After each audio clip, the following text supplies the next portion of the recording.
Daniel Rivers knelt on cold concrete at 5:47 in the morning, pressing his ear against the base of a machine worth more than everything he'd owned in his entire life.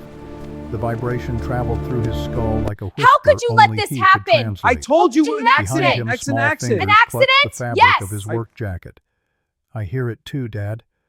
Lily's voice barely rose above the hum of the facility. The crying sound. The door behind them crashed open.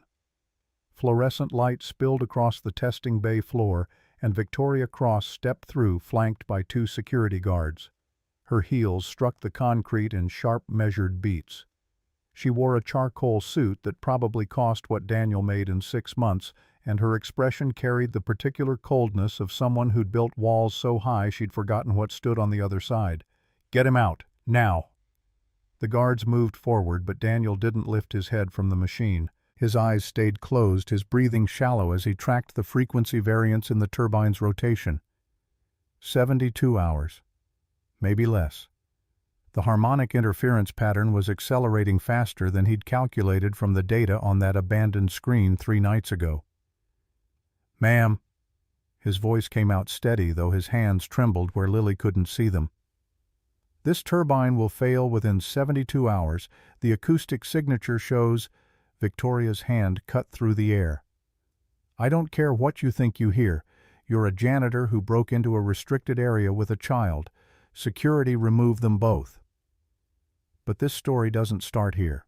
It starts with a man who lost everything and chose to become invisible. 8 years earlier, Daniel had stood in a different room wearing a different suit, holding a laser pointer that shook in his grip as he advanced through slide 17 of 23. The conference room at Midwest Packaging Solutions smelled like burnt coffee and the particular sweat of men who knew the quarterly numbers weren't adding up. Amelia sat in the back row, arms crossed, the only person in the room who met his eyes when he said the words no one wanted to hear. The boiler in Building C will experience catastrophic failure within 3 weeks. The microfracture in the pressure relief housing creates a resonance pattern at 42 Hz that... Stop. Gerald Hoffman, the plant manager, didn't look up from his phone. "How much, excuse me, how much to fix your imaginary problem?"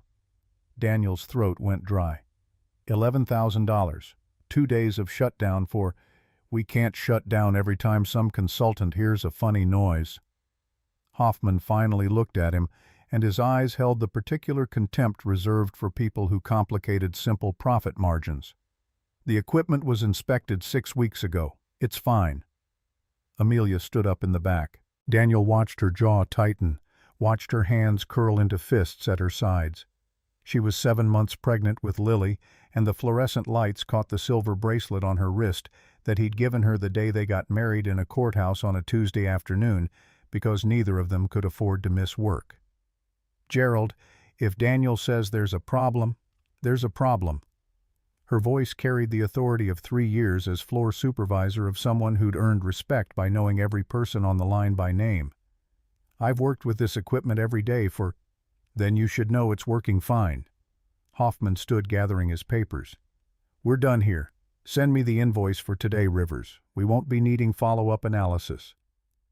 17 days later, Daniel was installing a car seat in their Honda Civic when his phone rang. Unknown number.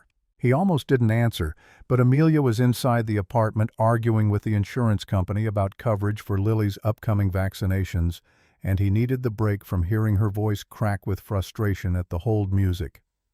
"Is this Daniel Rivers? Speaking." "This is Captain Morrison with Chicago Fire Department. There's been an incident at Midwest Packaging Solutions building. C. Your wife was listed as an emergency contact for..." The rest dissolved into white noise punctuated by words that didn't fit together. "Boiler explosion, 3 casualties, critical condition, Northwestern Memorial." The phone slipped from his hand and cracked against the driveway screen, spiderwebbing like the fracture he'd tried to warn them about, and somewhere inside the apartment, Lily started crying as if she already knew. Amelia died at 4:32 in the morning while Daniel held her hand and promised things he couldn't deliver. Lily was 7 months old. She would never remember her mother's laugh or the way Amelia drew machinery in the margins of grocery lists or how she'd hum off-key while cooking and refuse to admit she was tone-deaf. The lawsuit consumed 2 years and everything Daniel had saved. The depositors from Midwest Packaging wore suits that made Hoffman's look cheap, and they had a legal team from a firm that billed more per hour than Daniel earned in a week. They brought in expert witnesses who explained to the jury that acoustic analysis wasn't standard methodology, that microfractures couldn't be detected by sound alone, that Daniel's conclusions were speculative at best. The court ruled the evidence inconclusive. Daniel lost. The legal fees bankrupted him.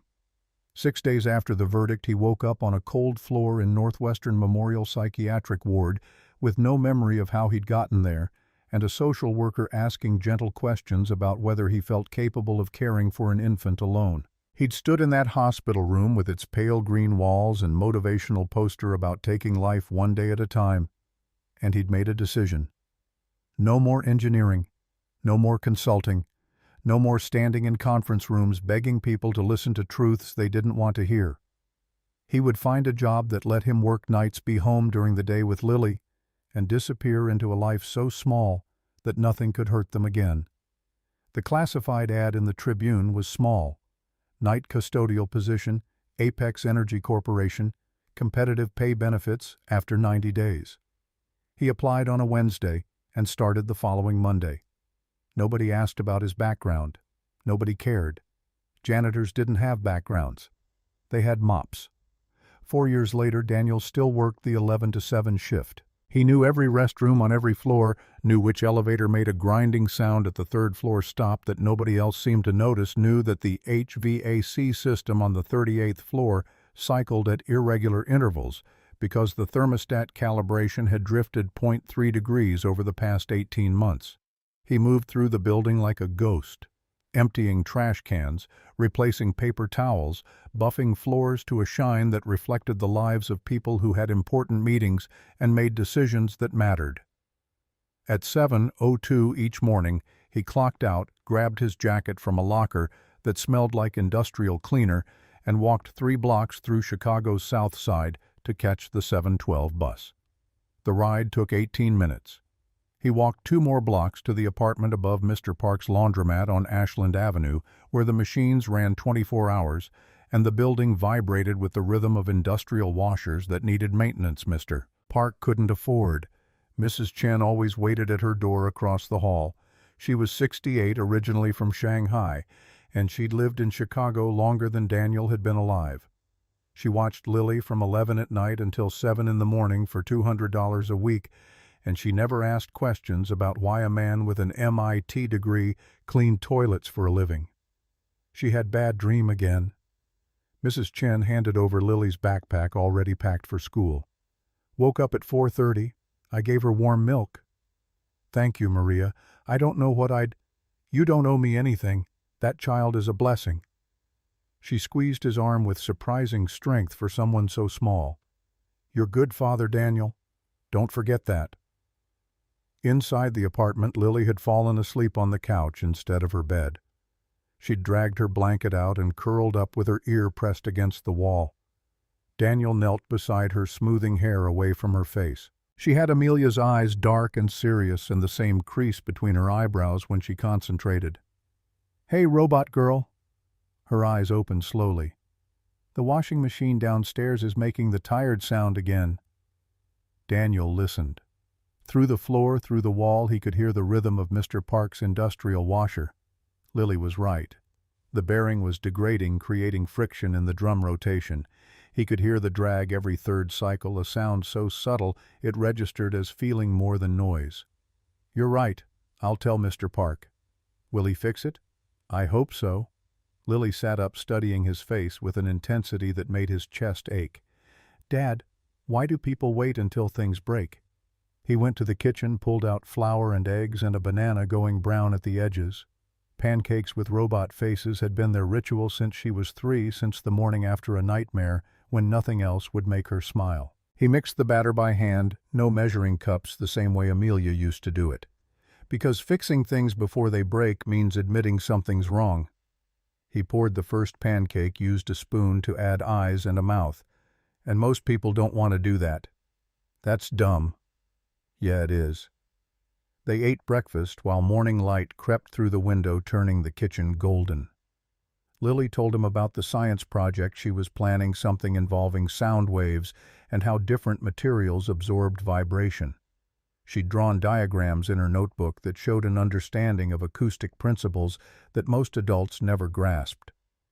Daniel listened and made encouraging sounds and tried not to think about how much she was like him, how that gift of hearing the invisible might break her heart the same way it had broken his. At 8:15 they walked to the bus stop for her school. Chicago morning traffic roared around them, and the smell of exhaust mixed with something baking at the corner bakery. Lily held his hand and talked about a girl named Sarah who'd invited her to a birthday party on Saturday, and whether Daniel thought it would be okay to bring a homemade present instead of something from a store. Sarah's parents won't care what you bring as long as it comes from you. But the other kids always bring stuff from Target. Her voice went small. Sometimes I think they think we're weird. Daniel stopped walking. He crouched down so they were eye level right there on the sidewalk, with people streaming past on their way to jobs that paid better and came with titles that meant something. Listen to me. We're not weird. We're just us. And anyone who can't see how special that is doesn't deserve your energy. He touched her forehead gently, the way he used to check for fever when she was small. You hear things other people miss. That's not weird. That's magic. Magic that makes me different. Different is good, Lily. Different is how things get better. She nodded, but he could see the doubt in her eyes, the weight of 8 years spent not quite fitting in. The school bus rounded the corner, brakes squealing in a way that meant the pads needed replacement within the month. Lily climbed on, turning at the top step to wave, and Daniel waved back until the bus disappeared into traffic. He walked home alone past the laundromat where Mr. Park was already working on a machine that had broken down during the night, past Mrs. Chen's apartment where he could hear her television playing the morning news. Inside his own apartment, he stood in the kitchen and stared at the refrigerator covered in Lily's drawings. Machines, always machines. Turbines and engines and gears rendered with the precise detail of someone who saw how things connected, how force transferred, how energy flowed. Just like Amelia used to draw. His hands started shaking. He gripped the counter edge until his knuckles went white, breathing through his nose, counting backwards from 10 in the technique the therapist had taught him before he'd stopped going to sessions because he couldn't afford the copay. The panic attack didn't fully hit. He'd gotten better at heading them off, at recognizing the warning signs before the world tilted sideways. He made it to the couch and lay down, staring at the ceiling while his heart rate gradually slowed. Somewhere above him, someone's footsteps crossed a floor. Somewhere below, the washing machines rumbled their endless cycle.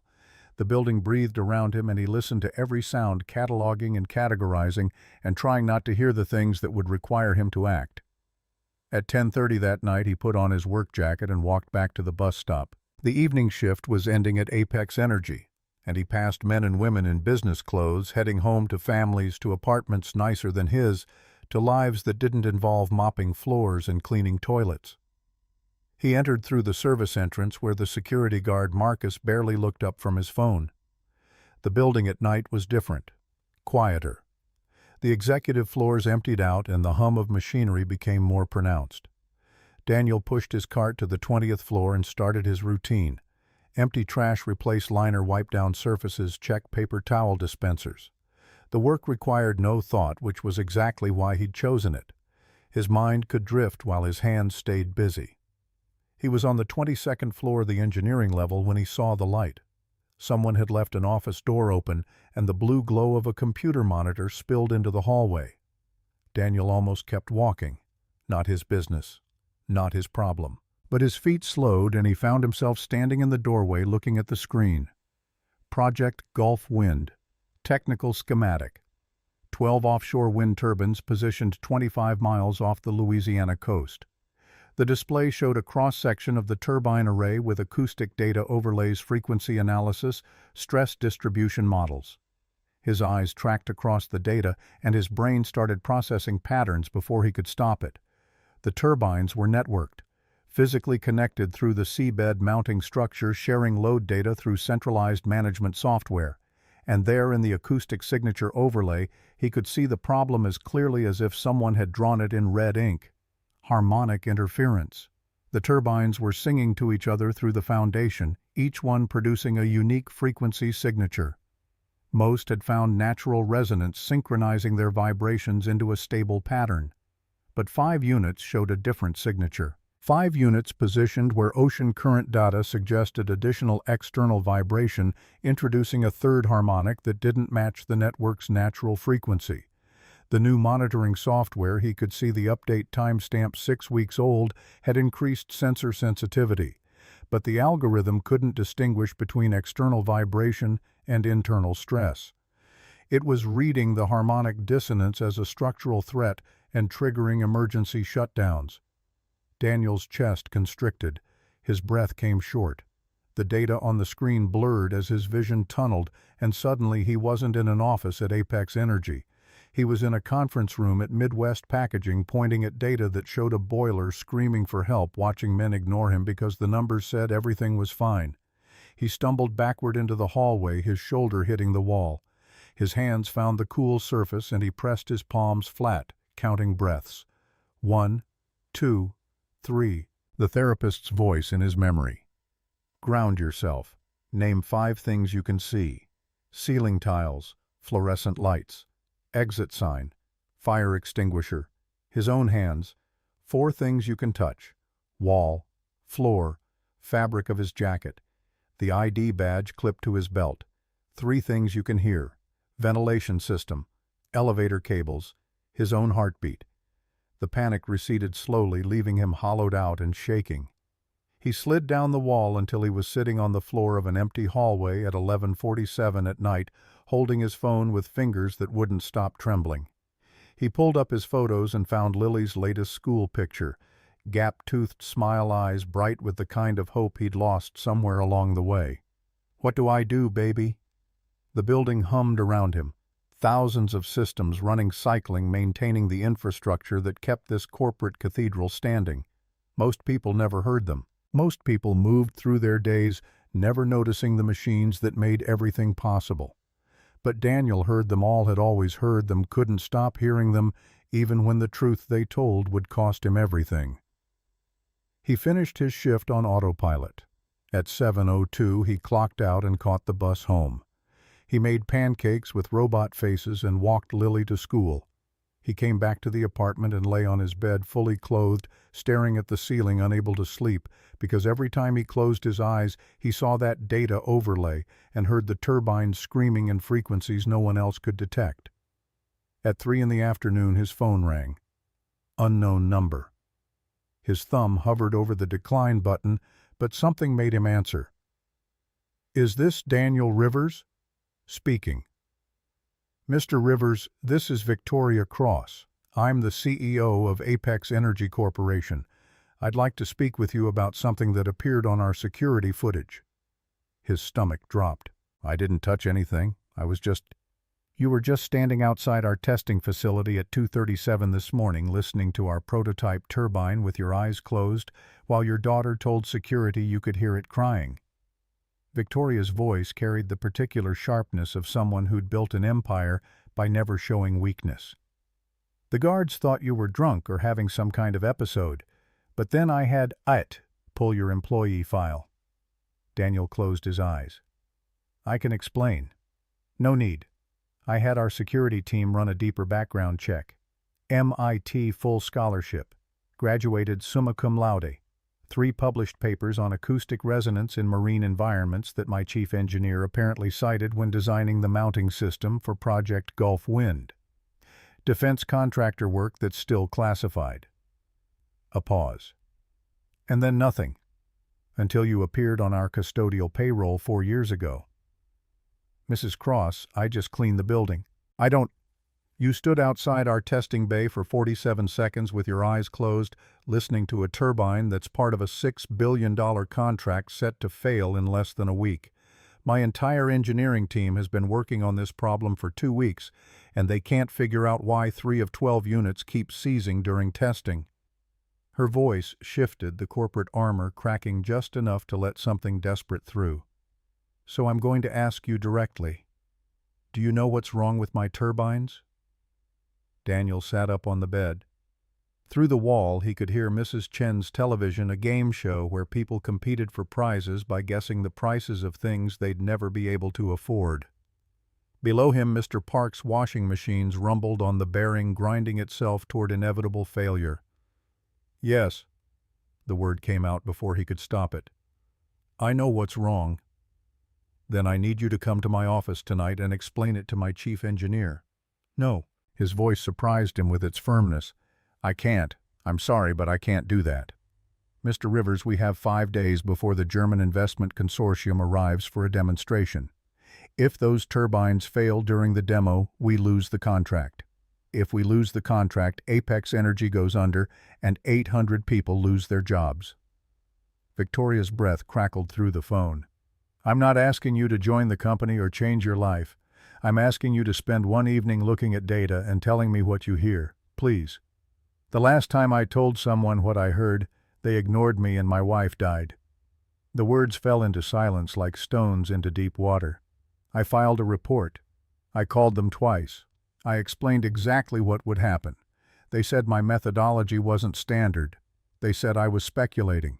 17 days later, a boiler exploded and killed 3 people. He could hear Victoria breathing on the other end, could almost hear her recalculating her approach. I read about that case, about Amelia. I'm sorry. Everyone's sorry. Sorry doesn't bring her back. No, it doesn't. Victoria's voice dropped lower, and for the first time it sounded human instead of corporate.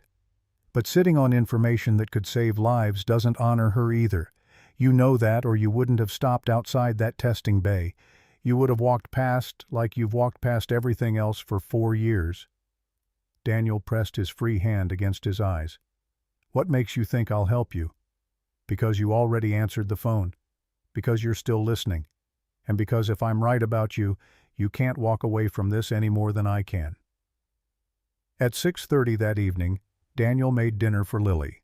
Spaghetti with meat sauce, her favorite, though she mostly pushed it around her plate while talking about the Soundwave project. She'd figured out that different materials created different resonance patterns, and she wanted to build a display showing how sound moved through wood versus metal versus water.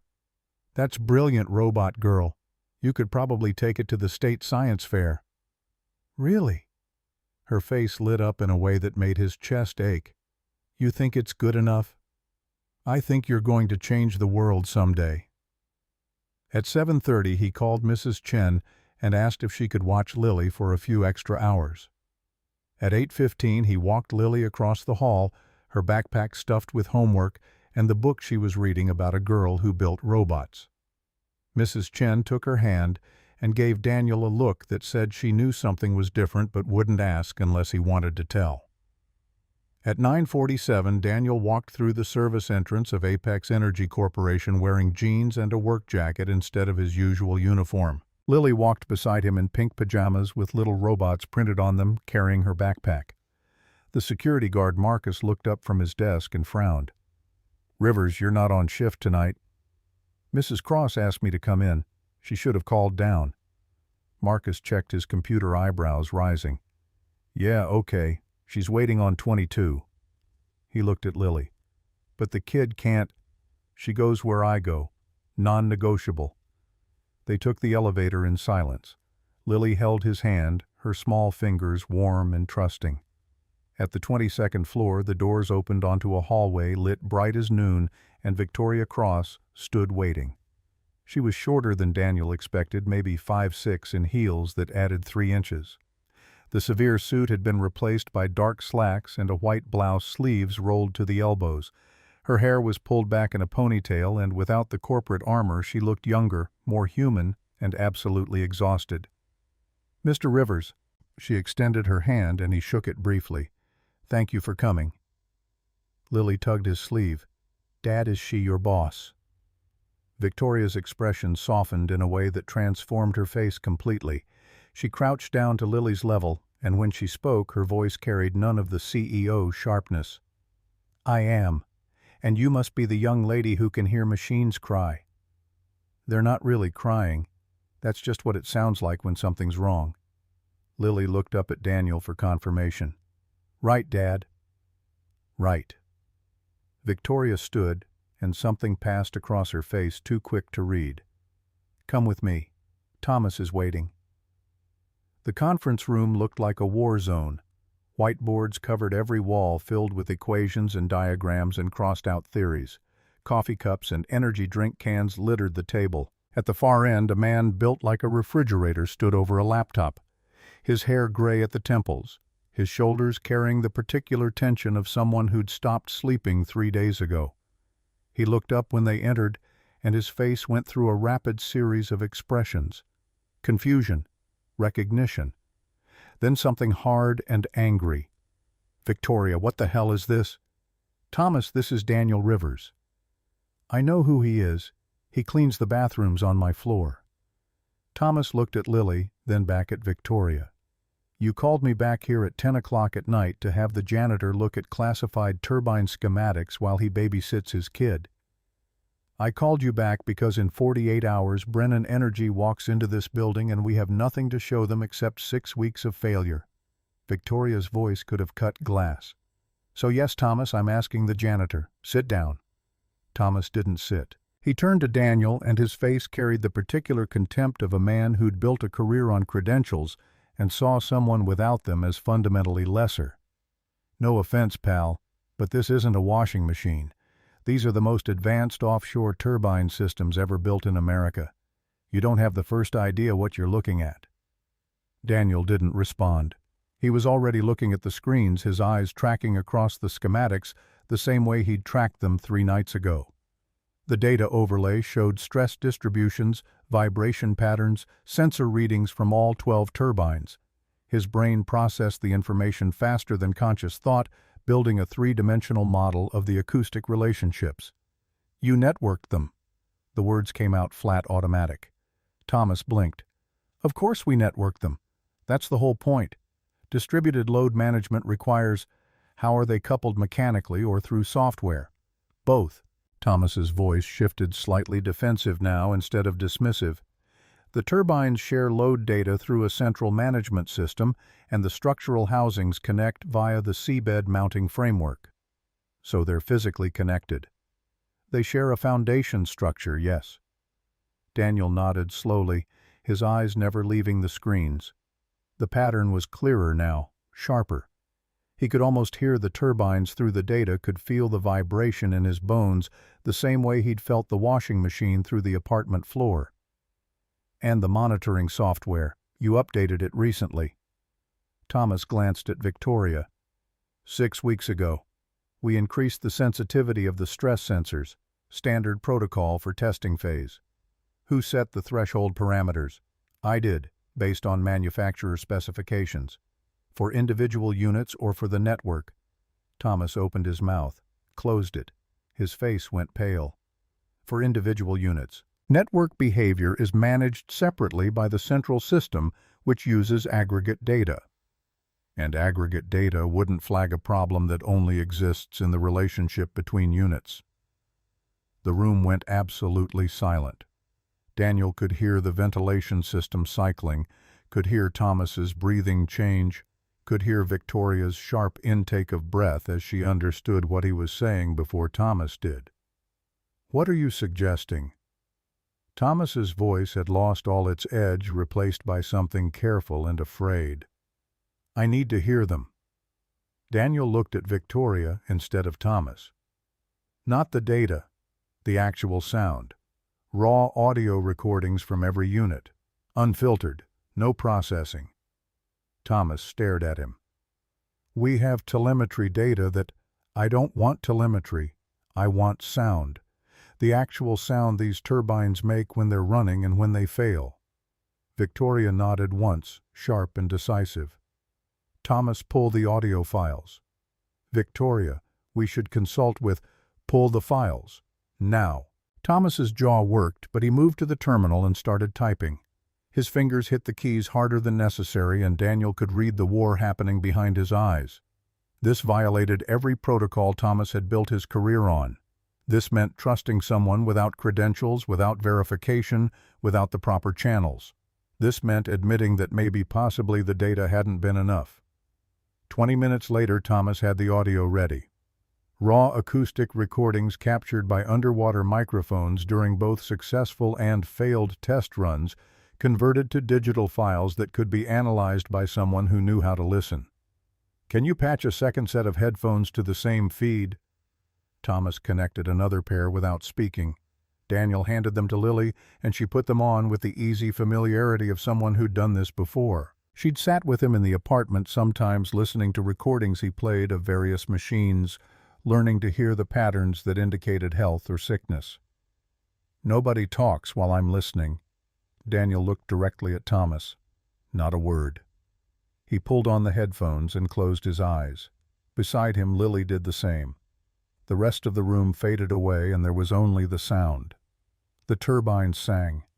Each one produced its own voice, a complex harmonic built from blade rotation, mechanical friction, structural vibration, and the interaction between metal and water. Most people would hear only noise, undifferentiated rumble. But Daniel heard individual instruments in an orchestra, each contributing to a larger pattern. Units 1 through 7 and 9 through 12 had found synchronization. Their frequencies wove together in a stable resonance, each voice complementing the others. But units 3, 5, 8, 10, and 11 sang a different song. Their harmonics clashed with the network, creating interference patterns that ebbed and flowed with the rhythm of ocean currents. He could hear it now, could feel it in the way the sound made his teeth ache and his chest tighten. The dissonance built over time, accumulating stress in the monitoring software's sensitivity threshold until the system interpreted the interference as imminent structural failure and triggered an emergency shutdown. At the 22-minute mark, Lily opened her eyes and tugged his sleeve. He pulled off his headphones and leaned down. She whispered something in his ear, and he nodded. "Play the failure sequence from Unit 7 again. Overlay it with operational audio from Unit 4. Same timestamp." Thomas pulled up the files. Daniel listened for 90 more seconds, tracking the way the harmonic interference spiked right before the shutdown, the way the frequency pattern matched exactly what he'd expect from current-driven vibration resonating through a fixed structure. He removed the headphones and stood up. Thomas was staring at him with an expression Daniel couldn't quite parse. Victoria had her arms crossed, waiting. "They're singing to each other." Thomas blinked. "What?" "The turbines. They're acoustically coupled through the seabed mounting structure. When they spin, each produces a unique harmonic signature, like voices. It's subtle, but it's there. The operational units have found natural resonance with each other. They've synchronized." "That's not possible. The units are independent. They're physically connected through the foundation. Sound travels through solid material faster and more efficiently than through water. These turbines are talking to each other whether you designed them to or not." Thomas opened his mouth, but no sound came out. Daniel could see the gears turning, could watch the engineer's brain catching up to the implications.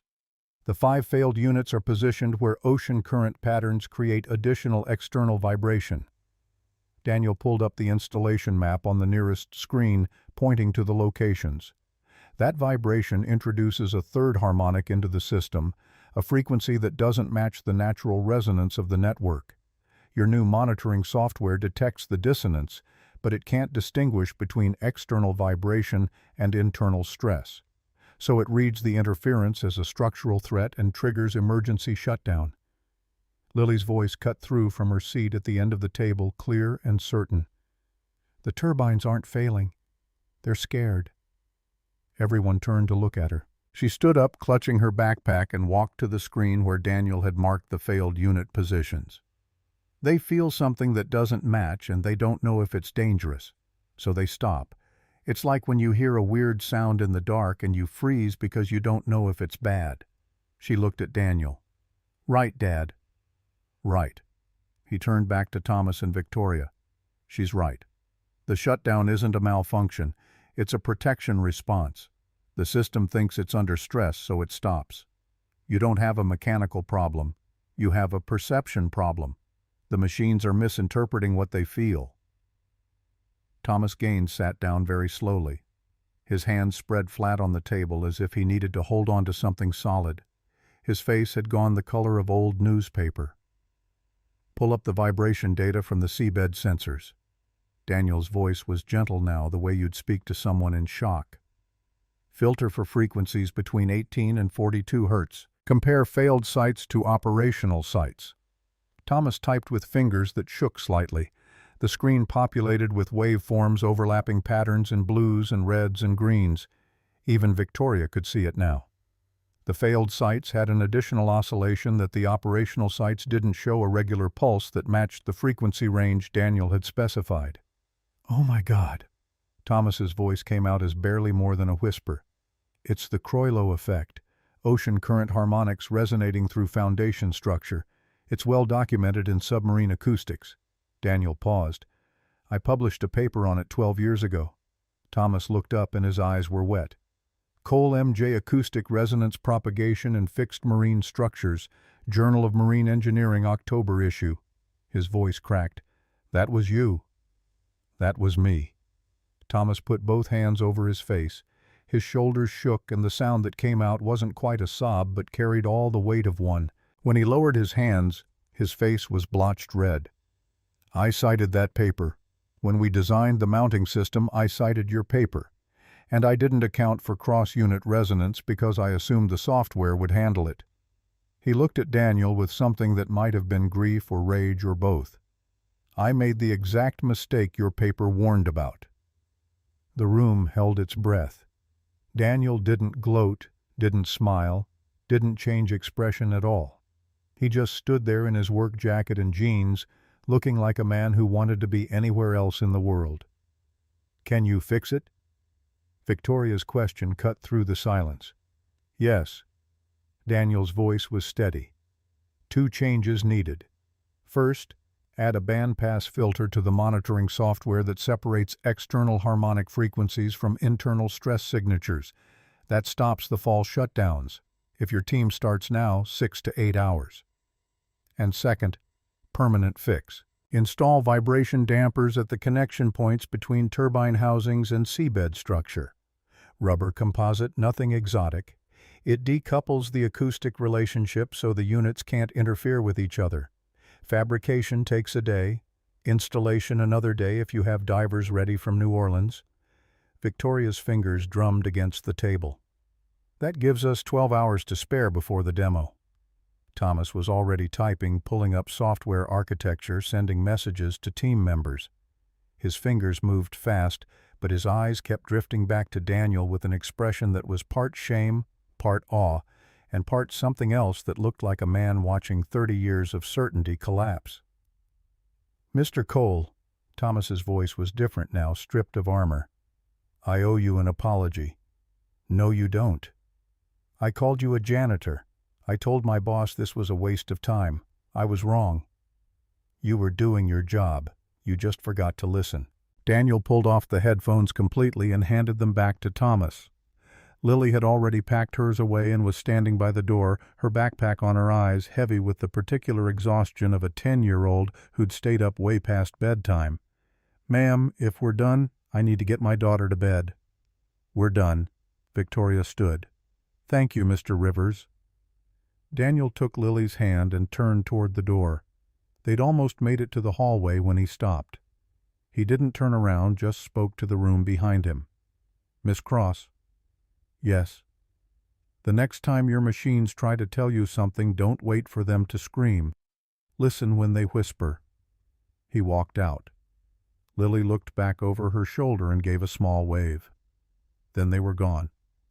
Footsteps fading down the hall toward the elevator. Victoria sat in the conference room with Thomas Gaines and the ghosts of every assumption they'd both made. Thomas was already deep in code, assembling his team, remotely implementing the filter Daniel had described. But his hands paused on the keyboard, and he looked up at her with eyes that had seen something they couldn't unsee. "Victoria." "Yes." "Who the hell was that man?" She leaned back in her chair and stared at the ceiling, at the fluorescent lights that had witnessed this entire impossible night. "Someone we almost never found." Thomas worked through the night with a focus Daniel recognized from his own younger days before everything broke. By dawn, the software filter was running on test servers, parameters calibrated to separate ocean current harmonics from genuine structural stress.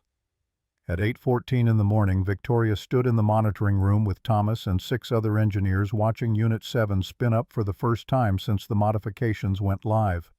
The turbine powered on clean. Data scrolled across screens in perfect green columns, and the acoustic profile showed no interference, no false readings, no phantom threats that would trigger protective shutdown. 10 seconds, 30, 1 minute, 5 minutes. Holding steady. Thomas's voice cracked on the second word. All parameters nominal. No shutdown trigger. Victoria pressed her hand against the glass separating her from the server racks and let out a breath she'd been holding for what felt like weeks. Through the window, morning light turned Chicago's skyline into a geometry of glass and steel, and somewhere in that vast sprawl, Daniel Rivers was probably making breakfast for his daughter, unaware that he'd just saved 800 jobs with a single night's insight. Run the same test on Units 3, 5, 9, and 11. One by one, the failed turbines came back online, every single one held. The monitoring software distinguished between harmonic interference and actual stress with precision that should have been there from the beginning. The dampers would be installed over the next 48 hours as permanent solution, but for the demonstration, the software fix was enough. At 9:17, Victoria called Walter Haynes before he could call her first. "Walter, the turbines are running. All 12 units. Full operation." Silence stretched across the line, the particular quiet of a man recalculating odds he'd thought were locked. "How? I listened to someone I should have listened to weeks ago." She hung up before he could ask for details, before he could start building the narrative that would minimize her victory and maximize the board's inevitable concerns about protocol breaches. Let him scramble. Let him wonder. For the first time in 6 weeks, she had breathing room, and she intended to use every second. At 10:03, she dialed Daniel's number, the one from his employee file that she'd memorized without meaning to. He answered on the 4th ring, voice foggy with sleep deprivation. "Rivers." "Mr. Rivers, the turbines are running. All 12. The software fix worked exactly as you described." A pause filled with what might have been relief or exhaustion or both. "Good. The demonstration is in 2 days. If it goes well, we sign the contract. $6 billion because of what you did last night." "Okay." The flatness in his voice caught her off guard. This was the moment where most people would angle for recognition, leverage a piece of the success. Daniel sounded like she'd told him the weather forecast. "I'd like to offer you a position, senior acoustic consultant. You set your own hours, your own terms. $400,000 annually to start with equity options and—" "No." Victoria closed her eyes, pinching the bridge of her nose where tension had built a permanent camp. "May I ask why?" "Because I've had that life, Miss Cross. Title, office, salary. The one time it mattered, the one time I needed people to listen, they didn't. My wife is dead because people with titles and offices decided a consultant who hears funny noises wasn't worth a 2-day shutdown. I'm not those people. I know you're not. But the job is the same. The system is the same. And I won't put myself inside that system again." Victoria walked to her office window phone pressed to her ear, watching traffic 43 floors below move in patterns that made sense only from this height. "Then what do you want? Name it. Anything." The silence on the other end changed, quality deepened, and she could almost hear him thinking through the implications of honest answer. "I want you to build something." "Build what?" "A listening system. Simple, cheap. Something that goes into factories and plants and warehouses across America, the places where people work with dangerous equipment and nobody pays attention until someone gets hurt. A device that monitors acoustic signatures and warns workers before machines fail, before boilers explode, before someone's wife doesn't come home." Victoria's throat tightened. Through her window, the city spread in every direction, and somewhere in that sprawl were thousands of facilities where machines ran and people trusted that someone was paying attention to the warning signs. Amelia died because an $11,000 repair wasn't worth a 2-day shutdown. There are thousands of factories in this country right now with the same problem. Machines screaming for help and nobody listening. His voice carried weight that had nothing to do with volume. "Build the thing that listens. That's what I want." She sat in her office chair, the expensive one that was supposed to support her back during long hours, and felt something crack open in her chest. The same thing that had been sealed since the day she'd decided power was the only currency that mattered. "I'll do it." "Don't say it if you don't mean it." "I mean it. We'll build it." "Then we have a deal, Miss Cross." The line went dead. Victoria set the phone down carefully and pressed both palms flat against her desk. She stayed like that for several minutes, breathing, listening to the building around her. The ventilation system cycling, the elevator cables humming, the sound of 10,000 machines doing their invisible work to keep this tower standing, to keep the lights on, to keep the world running. For the first time in her career, she actually heard them. James Brennan arrived Friday morning with an entourage that included 7 executives, 2 engineers, and enough lawyers to fill a conference room. He was 68 with white hair and a handshake that still carried the strength of someone who'd worked oil rigs before he'd owned them. He'd built Brennan Energy Partners from a single wildcatter operation in West Texas into the largest renewable energy investor in the southern United States, and his eyes held the particular wariness of someone who'd seen every trick in the book. "Miss Cross." His accent carried the flat vowels of Houston. "I'll be honest, my people advised me to cancel this trip. I'm glad you didn't. Don't be glad yet. Show me something worth $6 billion, and then we'll talk." The monitoring level had been transformed overnight. Every screen showed real-time data from the Gulf Wind Array, and the room hummed with the quiet confidence of engineers who finally had answers that made sense. Thomas stood at the main display, and when he walked Brennan through the technical overview, his voice carried none of the desperation that had colored every presentation for the past 6 weeks. The questions came hard and fast. Brennan's team had done their homework, and they probed every vulnerability, every potential failure point. Thomas answered with precision that bordered on aggressive, and Victoria recognized the behavior. He was defending not just the technology but his own resurrection, the moment when a janitor had shown him how 30 years of expertise could miss the obvious if you forgot to actually listen. "I've seen the data."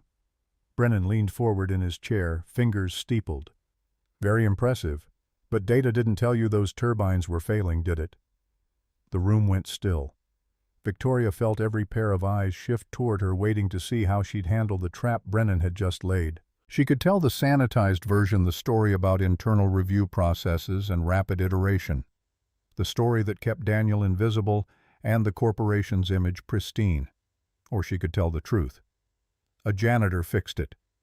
The silence that followed was complete enough to hear the ventilation system 3 floors above them. "Excuse me." "One of our night custodial staff. He's a former acoustic engineer with specialized expertise in marine resonance patterns. He diagnosed the problem by listening to the turbines, identified a harmonic interference issue our entire team had missed, and designed the software fix in a single night. The permanent hardware solution is being installed as we speak." Brennan's lead engineer, a woman named Patricia Chen, who held 3 patents in offshore wind technology, leaned over to whisper something urgent in his ear. Brennan waved her off his focus, locked on Victoria. "A janitor. Your chief engineer with 30 years of experience couldn't find what a janitor found." Victoria could feel Thomas's humiliation radiating like heat from where he stood. She chose her words with surgical care. "My chief engineer is one of the best in the industry, but he was solving the wrong problem. He was looking at data. The janitor listened to the machines. There's a difference, and it took me too long to understand that." Brennan studied her face for what felt like an hour compressed into 30 seconds. Then he looked at his team, and something passed between them in the language of glances and minute expressions that came from decades of working together. "Miss Cross, I've been in this business 50 years, sat in rooms with governors and senators and people who talk real pretty about innovation and disruption." He stood up and the room stood with him. "You know what the rarest thing in business is? No. Honesty. You could have told me any story. Given credit to your team, your process, your fancy technology. Instead, you told me a janitor saved your project. He extended his hand. That tells me more about your company than any data presentation ever could. You have a deal. $6 billion. But I have one condition. Victoria shook his hand, maintaining eye contact, even as her pulse kicked into overdrive. Name it. I want to meet this janitor. At 3:47 that afternoon, Victoria stood outside a small apartment above a laundromat on Ashland Avenue, wondering what combination of decisions had led her to this particular moment. The building smelled like industrial detergent and cooking oil, and through the walls she could hear the constant rumble of commercial washing machines that Daniel had probably cataloged down to their individual bearings. She knocked.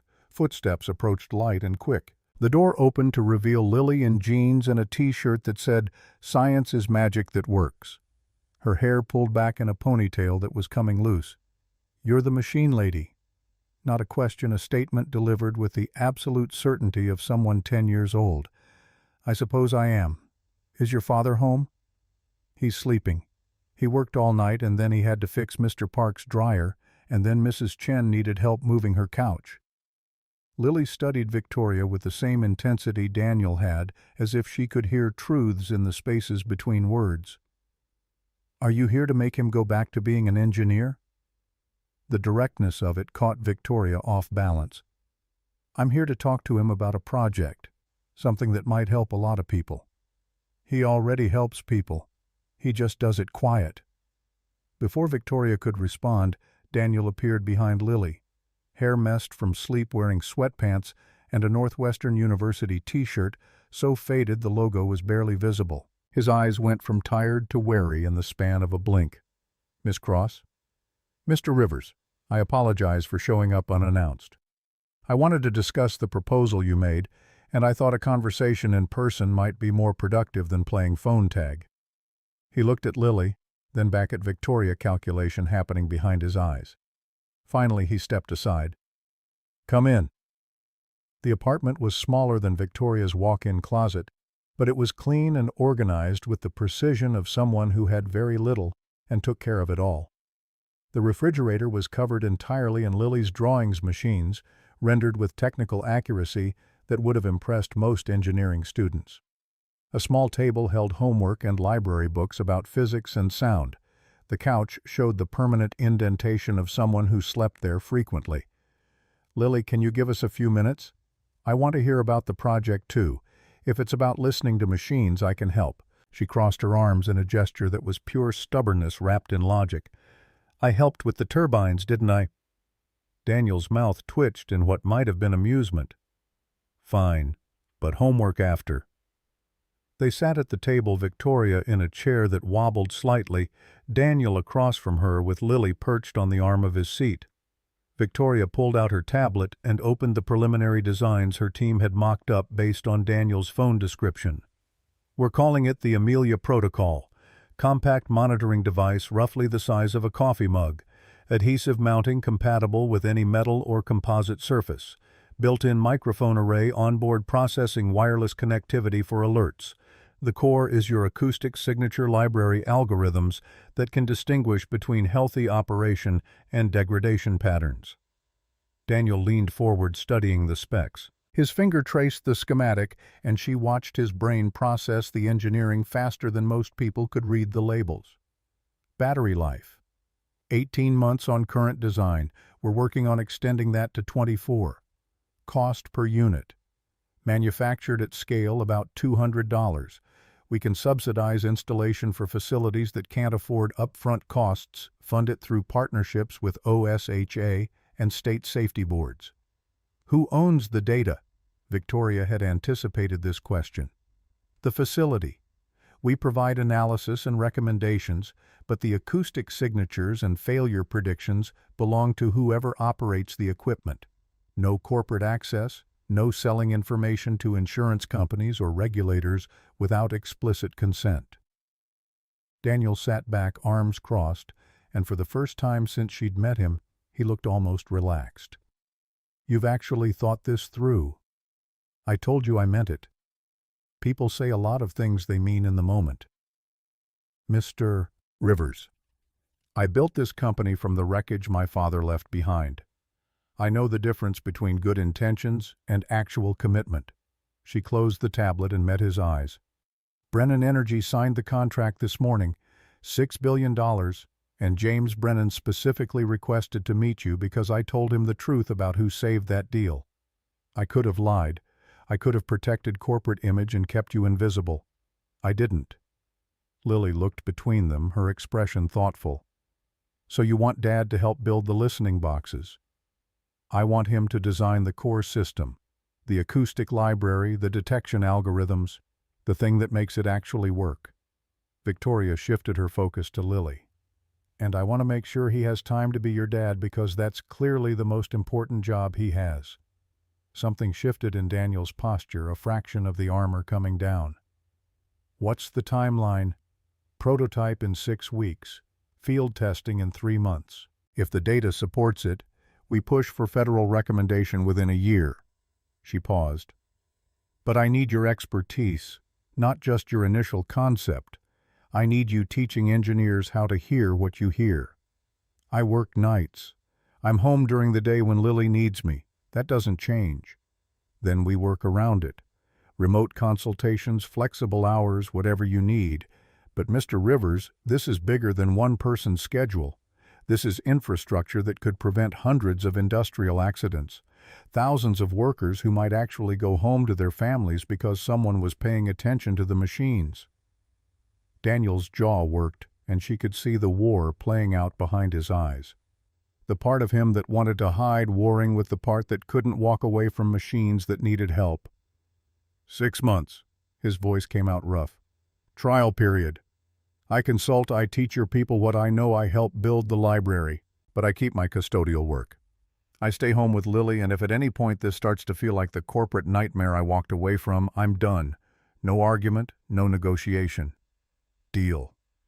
They shook hands across the table that wobbled in an apartment that smelled like laundry detergent, while a 10-year-old watched with eyes that missed nothing. 6 weeks later, the first prototype of the Amelia Protocol arrived in a cardboard box on a Tuesday afternoon. Daniel opened it at his kitchen table while Lily watched her chin resting on folded arms. Inside was a device about the size of a coffee mug, matte black housing with a single green LED and an adhesive pad on the back. It's small. Lily reached out to touch it with one finger, tentative. That's it. The best things usually are. He carried it downstairs to Mr. Park's laundromat. The owner looked up from his newspaper, eyebrows rising when he saw Daniel during daylight hours. You need a machine. I need to borrow one. Just a few minutes. Mr. Park waved his hand. Take whichever. Tuesdays are always slow. Daniel walked to the industrial washer in the back, the one with the bearing that had been degrading for months. He peeled the adhesive backing off the Amelia unit and pressed it against the machine's side panel. The green LED pulsed once, twice, then held steady. He pulled out his phone and opened the companion app that Victoria's team had built to his specifications. The device lit up. Data started flowing, frequency analysis and harmonic pattern mapping, baseline calibration running in real time. The app displayed a dashboard so simple a child could read it. Green for healthy, yellow for watch, red for danger. Daniel started the washer. It rumbled to life, filling with water, beginning its cycle. The Amelia unit listened, and 30 seconds later the indicator shifted from green to yellow. The app displayed a message in plain language that made Daniel's throat tight. Bearing degradation detected, left drum assembly. Estimated time to failure 14 to 21 days. Recommend inspection and replacement. Lily pressed her face against the washer's glass door, watching clothes tumble. It hurt it, Dad. Yeah. The word came out thick. It hurt it. Mr. Park wandered over, curious about the small black device attached to his machine. What's that thing? It's a listener. Tells you when your machines need help before they break. How much? For you, free, forever. Mr. Park looked at the device, then at Daniel, then at Lily. He shook his head slowly, a smile pulling at his mouth. You're a strange man, Daniel Rivers, but a good one.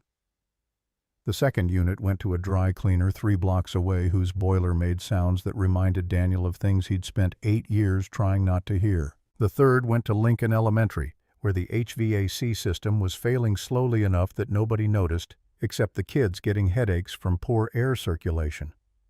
Within 2 weeks, Daniel had placed 23 prototype units across Chicago's South Side, each one hand-calibrated, each acoustic signature carefully logged into the growing library. He worked mostly at night after his custodial shift ended, installing units in the small hours when business owners were grateful for help they couldn't otherwise afford. Lily came with him sometimes on weekends, her presence a reminder of why he was doing this, who he was building the system for. Not for Victoria's company or Brennan's investment portfolio, but for people who worked with machines and trusted that someone gave a damn about their safety. Victoria called every other day, their conversations short and practical. How's field testing? 23 units deployed, 18 have flagged issues. 14 confirmed by follow-up inspection. That's a 78% detection rate. It'll be higher. The algorithm needs more data. Every installation teaches it something new. Brennan wants to meet next week. He's flying in from Houston. Tell him to come to the laundromat on Ashland Avenue. That's where the first unit is. Victoria laughed, the sound genuine and surprised. I'll tell him exactly that. James Brennan did come to the laundromat, arriving in a black car that looked absurd parked on a street where most people took the bus. He stepped out in a suit that probably cost more than Mr. Park's monthly revenue and stood in front of the industrial washing machine listening to a small black device explain the future. Remarkable. His Texas accent softened the word. Truly remarkable. It's a prototype. Daniel stood with arms crossed, protecting himself from hope, the way he'd learned to protect himself from most things. Still rough. There are calibration issues with certain motor types and the battery life isn't where it needs to be. Son, the concept is proven. That's what matters. My team can handle manufacturing and distribution. What I need from you is the brain, the acoustic library. How many failure signatures have you cataloged so far? 312. Brennan's eyebrows climbed toward his hairline. In 6 weeks. Machines talk a lot if you know how to listen. Brennan looked at Lily, who sat on the folding table doing homework with the focused intensity of someone determined to finish before her favorite show came on. Your daughter. Victoria tells me she hears things too. Better than I do most days. Does she want to be an engineer when she grows up? Lily looked up from her math problems pencil, pausing mid-equation. I want to be a listener. Like my dad, but also an engineer. Can I be both? Brennan's face split into a grin that took 20 years off his age. Young lady, I think you can be anything you want. Good, because I also want to be an astronaut. He laughed, the sound bouncing off washing machines and concrete floors. For a moment, standing in a laundromat on Ashland Avenue, surrounded by the smell of detergent and the rumble of equipment that desperately needed maintenance, the distance between a billionaire and a janitor disappeared completely. Then reality reasserted itself the way it always did. Brennan's phone rang with a call he had to take, and the moment fractured. But before he left, he shook Daniel's hand with both of his own, the gesture carrying weight that went beyond business. I lost my boy to a refinery explosion in '89. Jake was 24, had his whole life ahead of him. Equipment had been making strange sounds for weeks, but nobody wanted to shut down production long enough to check. His voice went rough. I was 37 years old when I got that call. I've spent every day since trying to make sure some other father doesn't have to hear what I heard. Daniel understood then why Brennan had flown to Chicago to stand in a laundromat, why he'd agreed to fund a project that would take years to become profitable, why his eyes held recognition when he looked at Daniel. They were members of the same terrible club, the one you joined when you lost someone who should have been saved. We're going to build this. Brennan's grip tightened. We're going to build it right. And we're going to make damn sure it gets to every facility that needs it, whether they can pay or not. 3 months into the project, Daniel got a call at 11:47 at night. He was on custodial shift mopping the 32nd floor when Thomas's name lit up his phone screen. We have a problem. Detroit facility. Daniel killed the floor buffer already moving toward the elevator. What kind? The kind where someone's about to die if we don't stop them. The Detroit Automotive Parts Plant had installed Amelia Protocol Unit 19 3 weeks earlier as part of the field testing program. The device had been monitoring a 40-ton hydraulic press, one of 6 on the main production floor. At 10:32 that evening, Unit 19 had triggered a red alert. Critical failure imminent. Estimated time to catastrophic malfunction, less than 48 hours. The plant manager had looked at the alert, checked his maintenance logs, and dismissed it as a false positive. The press had been inspected 2 months prior and passed with flying colors. There was no way some new-fangled listening device knew better than certified technicians. He'd reset the alarm and put his workers back on the line. Thomas had been monitoring the network remotely, saw the reset, and immediately called the plant's safety coordinator. That conversation had gone nowhere. He'd escalated to the owner, a man named Gary Stubbs, who'd been running Stubbs Manufacturing for 22 years and had strong opinions about computers telling him his business. By the time Thomas reached Daniel, it was 40 minutes past the initial alert, and the press was still running. "I've been on the phone with their safety department for an hour. They say the manager has authority over floor operations and he's made his call." Thomas sounded like a man watching a train wreck in slow motion. "I tried going over his head." The owner backed the manager. Exact quote, "I'm not shutting down a production line because some gadget made a noise." Daniel's hands went cold. Those words. The exact same dismissive arrogance that had killed Amelia, wrapped in different syntax, but carrying identical meaning. He grabbed the edge of a desk hard enough that his knuckles cracked white. "Call Victoria, right now." Victoria answered on the second ring voice alert despite the midnight hour. She'd been reviewing quarterly projections, unable to sleep, the particular curse of someone whose brain never fully shut down. Thomas conference called her in, and Daniel explained the situation in flat, controlled sentences that barely contained the rage building in his chest. "What's the failure timeline based on acoustic analysis?" "Seal degradation is advanced. Could be hours, could be days. But every cycle of that press accelerates the damage exponentially." Daniel pulled up the data on his phone, the frequency pattern that showed metal grinding against metal in ways that would soon become catastrophic. "The press operates at 40 tons of force. If the hydraulic seal blows under load, anyone within 15 feet is in the kill zone."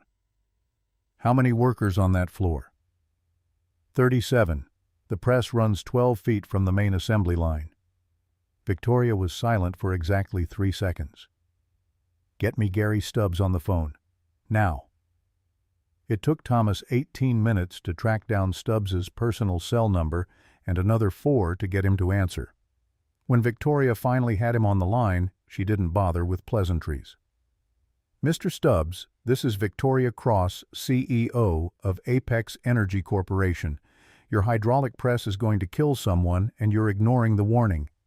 "Ma'am, I don't know who the hell you are or why you're calling me at 1 in the morning, but—" "Your manager inspected that press visually. Our monitoring system detected acoustic signatures consistent with advanced seal degradation. The failure pattern matches 17 other confirmed cases in our database. Every single one of those cases resulted in catastrophic failure within 72 hours. With all due respect, I've been running this plant for 22 years. I don't need some—" "With all due respect, Mr. Stubbs, a woman named Amelia Rivers died because someone said exactly what you're saying right now. She was 31 years old, 7 months pregnant, and she died in a boiler explosion because the plant manager decided an acoustic warning wasn't worth acting on." The line went quiet.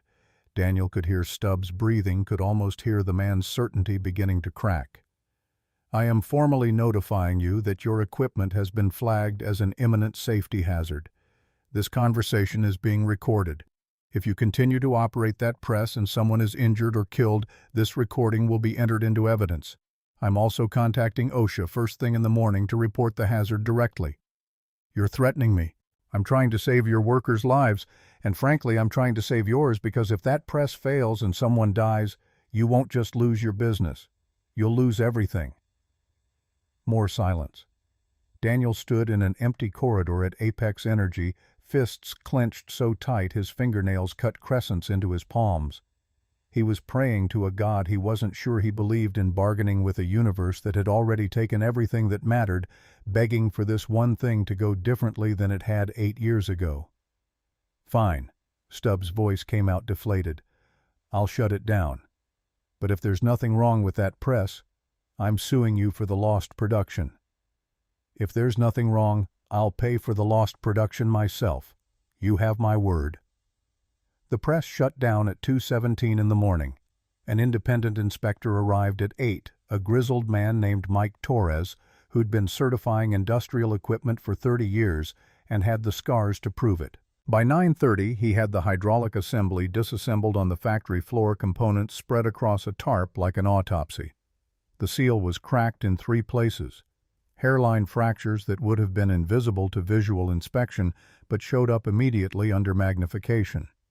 The hydraulic fluid contained metal particulate consistent with advanced internal corrosion. Torres's report filed that afternoon stated in language designed to survive legal scrutiny that the press was within 48 to 96 hours of catastrophic failure and that operation under load would have posed an imminent risk of fatal injury to nearby personnel. Gary Stubbs called Victoria at 4 that afternoon. His voice sounded different than it had at 1 in the morning, smaller and shaken, stripped of the bluster that came from 22 years of thinking you knew everything. The inspector confirmed it. "You were right." "I wasn't right, Mr. Stubbs. The machine was right. We just listened. I have 37 workers on that floor. The press runs 12 feet from the main line." His breath caught. If that seal had blown during shift, he couldn't finish the sentence. Didn't need to. They both knew exactly what would have happened, could picture it with clarity that came from having seen or heard about industrial accidents that turned human beings into statistics. "How much do those monitoring devices cost?" "For my facility." "Nothing. We'll install them at no charge." "Why?" "Because this is why we built them." The Detroit story leaked within 24 hours, not through Apex Energy or Brennan's team, but through the workers themselves. One of the press operators posted on social media, his words carrying the raw emotion of someone who'd just realized how close he'd come to dying. "A little black box saved my life last night. My company ignored it. A woman I've never met called our owner at 1 a.m. and made him shut down a machine that was about to explode. Her name is Victoria Cross. The box was designed by a man named Daniel Rivers. Look them up. The post went viral. 47,000 shares in 12 hours. National news picked it up, then cable, then the morning shows. Suddenly everyone wanted to know about the janitor who could hear danger, about the CEO who'd fought to protect workers at a facility that wasn't even hers, about the device that had prevented what investigators were calling a near-certain multiple fatality event. Daniel hated every second of it. Reporters showed up at the laundromat until Mr. Park threatened to call the police. Someone from Good Morning America tracked down his phone number and offered $5,000 for a 10-minute interview. Victoria's PR team fielded 73 media requests in a single day, all of them asking for access to the man who'd built the listening system. "Tell them no." Daniel's voice was flat when Victoria called to ask how he wanted to handle the attention. "I'm not a story. I'm not a brand. I'm a father who builds things in his kitchen and mops floors at night. That's all I want to be. Marcus, this is good exposure. People knowing about the Amelia Protocol means I said no." The edge in his voice made it clear the conversation was over. "Find another way to market it. I'm not performing for cameras." Victoria honored his boundary, but she couldn't stop what had already been set in motion. The requests kept coming from corporations wanting to license the technology, from universities wanting to study the acoustic library, from government agencies interested in mandatory installation requirements. The pressure built like water behind a dam, and Daniel felt it even as he tried to maintain the small, quiet life he'd constructed.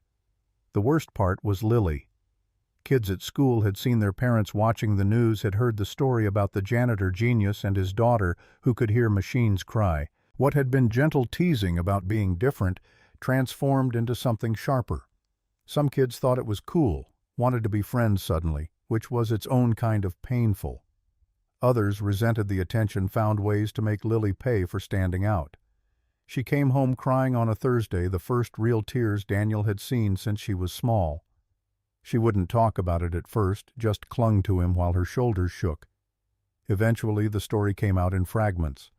A group of girls had surrounded her at lunch, asking loud questions designed to humiliate. Is it true your dad cleans toilets? Is it true you live above a laundromat? My mom says your family is weird.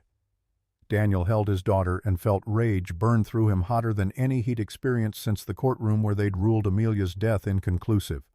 He wanted to call the school, demand action, make someone pay for his child's tears. But he knew from experience that adult intervention would only make the social dynamics worse. Listen to me. He pulled back so he could see her face. People who need to put others down are just scared they're not enough. They see something special in you, and it makes them feel small, so they try to make you feel smaller. I don't want to be special. I just want to be normal. The words hit him like physical blows. He'd said the exact same thing to his own father at roughly the same age, frustrated by the way his hearing isolated him from other kids who couldn't understand why he'd stop mid-sentence to listen to something they'd never notice. I know, robot girl, I know it's hard, but normal is overrated. Normal is settling for less than you can be because it's easier than standing out. He smoothed her hair back from her face. You hear things that could save lives. That's not weird. That's a gift. And someday you're going to do something with that gift that matters so much these kids won't even remember being mean to you. She nodded against his chest, but he could feel her doubt, the weight of 10 years spent navigating a world that punished difference, even as it claimed to celebrate it. That night, after Lily was asleep, Daniel stood in his kitchen staring at the refrigerator covered in her drawings. Machines that could help people, devices that could detect problems before they became disasters, technologies that existed only in her imagination but showed understanding of principles most engineers struggled with. She had Amelia's gift for seeing how things connected, Daniel's ability to hear what others missed, and her own unique way of translating both into something new. And the world was punishing her for it. His phone buzzed. Text from Victoria. Brennan wants to accelerate the timeline. Requests from all 50 states. Can you handle training engineers to build the library? He stared at the message for a long time before typing his response. 6 months trial period is over. I'm out. The phone rang immediately. He let it go to voicemail. It rang again and again. On the 4th call, he answered, voice rough. I can't do this anymore. Lily's getting bullied at school because of the attention. I'm not sleeping because reporters won't leave us alone. This was supposed to be simple. Build a device, help some people stay invisible. It's become exactly what I walked away from. Daniel. Victoria's voice carried none of its usual corporate precision. I understand, but we're so close. Federal testing phase starts in 2 months. OSHA is considering mandatory recommendations. If we stop now, then it stops. Find someone else to build your empire. This isn't about empire. This is about the 37 workers in Detroit who are alive because you built something that listened. This is about the hundreds of other facilities asking for units because they finally have a way to prevent accidents instead of just investigating them after people die. Daniel pressed his hand against his eyes. I know, and I care about that. But I care about my daughter more. She didn't sign up for this. She doesn't deserve to be punished because her father knows how to hear things. Then we protect her. Private school with security if needed. Anonymity in all public materials, whatever it takes. Victoria paused. But Daniel, if you walk away now, someone else will build a version of this. Some corporation that cuts corners to maximize profit, that sells units to the highest bidder, regardless of who needs them most, that turns your wife's name into marketing material instead of mission. The words landed like she'd intended them to, driving straight into the fear he hadn't articulated even to himself.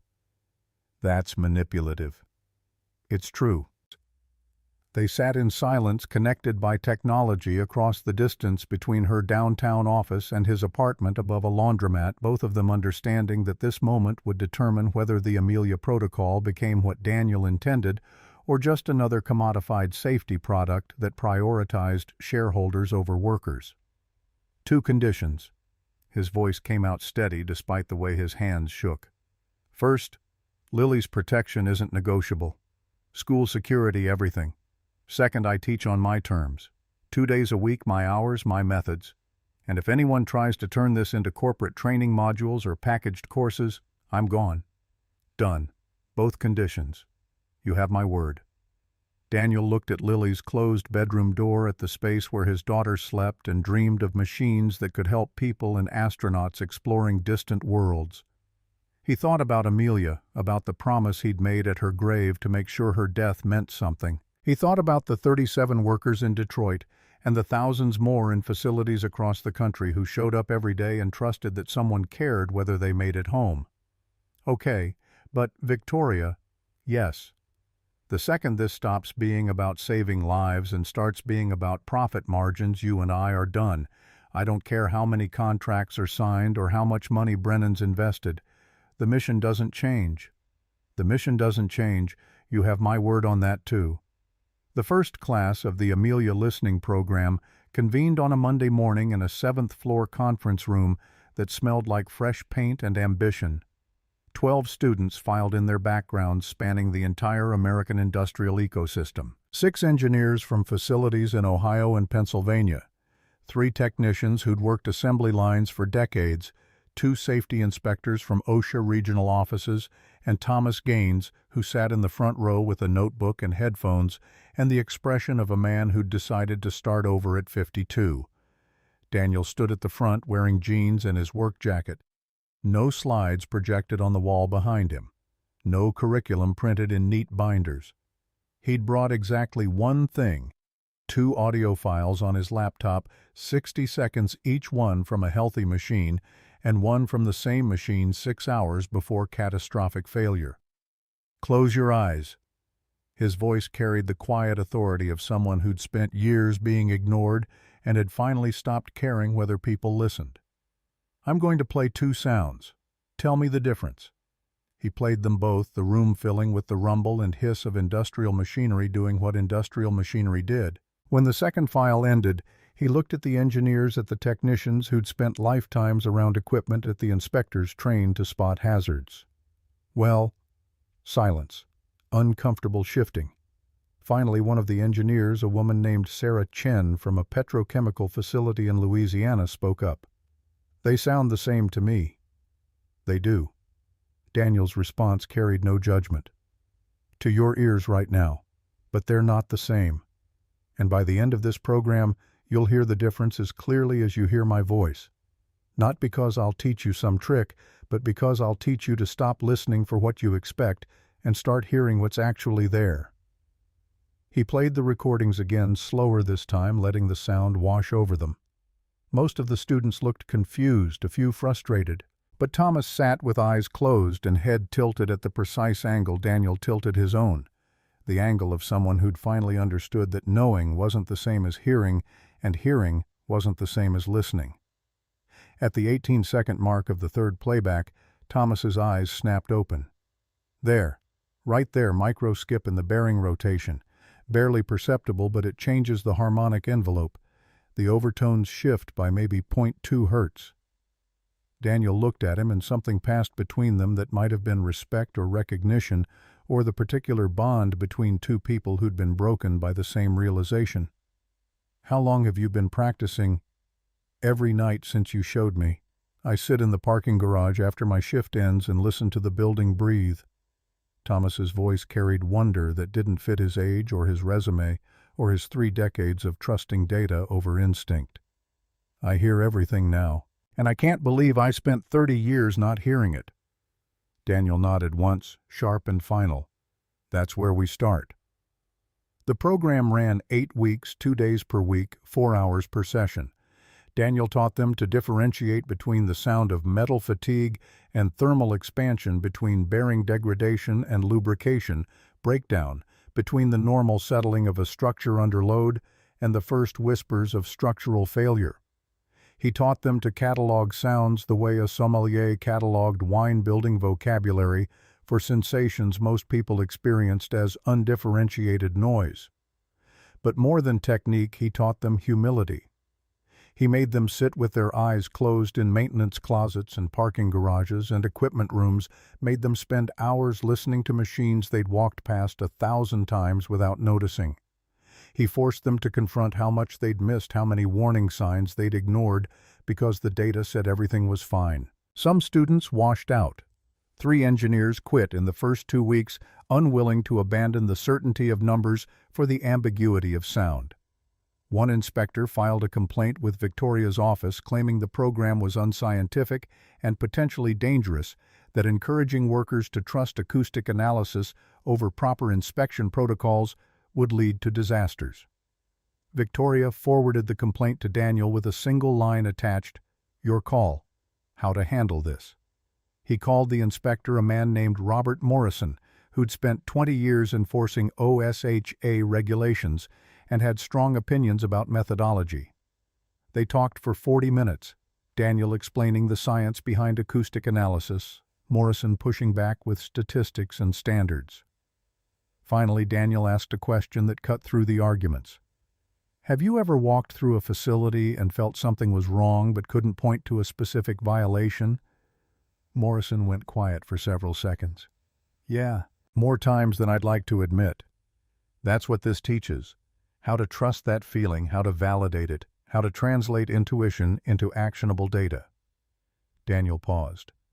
"I'm not asking you to replace inspections with listening. I'm asking you to add another tool to your kit, one that might catch problems before they show up on your clipboard." Morrison didn't come back to the program, but he withdrew his complaint. And 3 months later, he sent Daniel an email with a single line, "You were right. The feeling was right. Found a compressor about to fail in a facility that passed inspection 2 weeks prior. Thank you."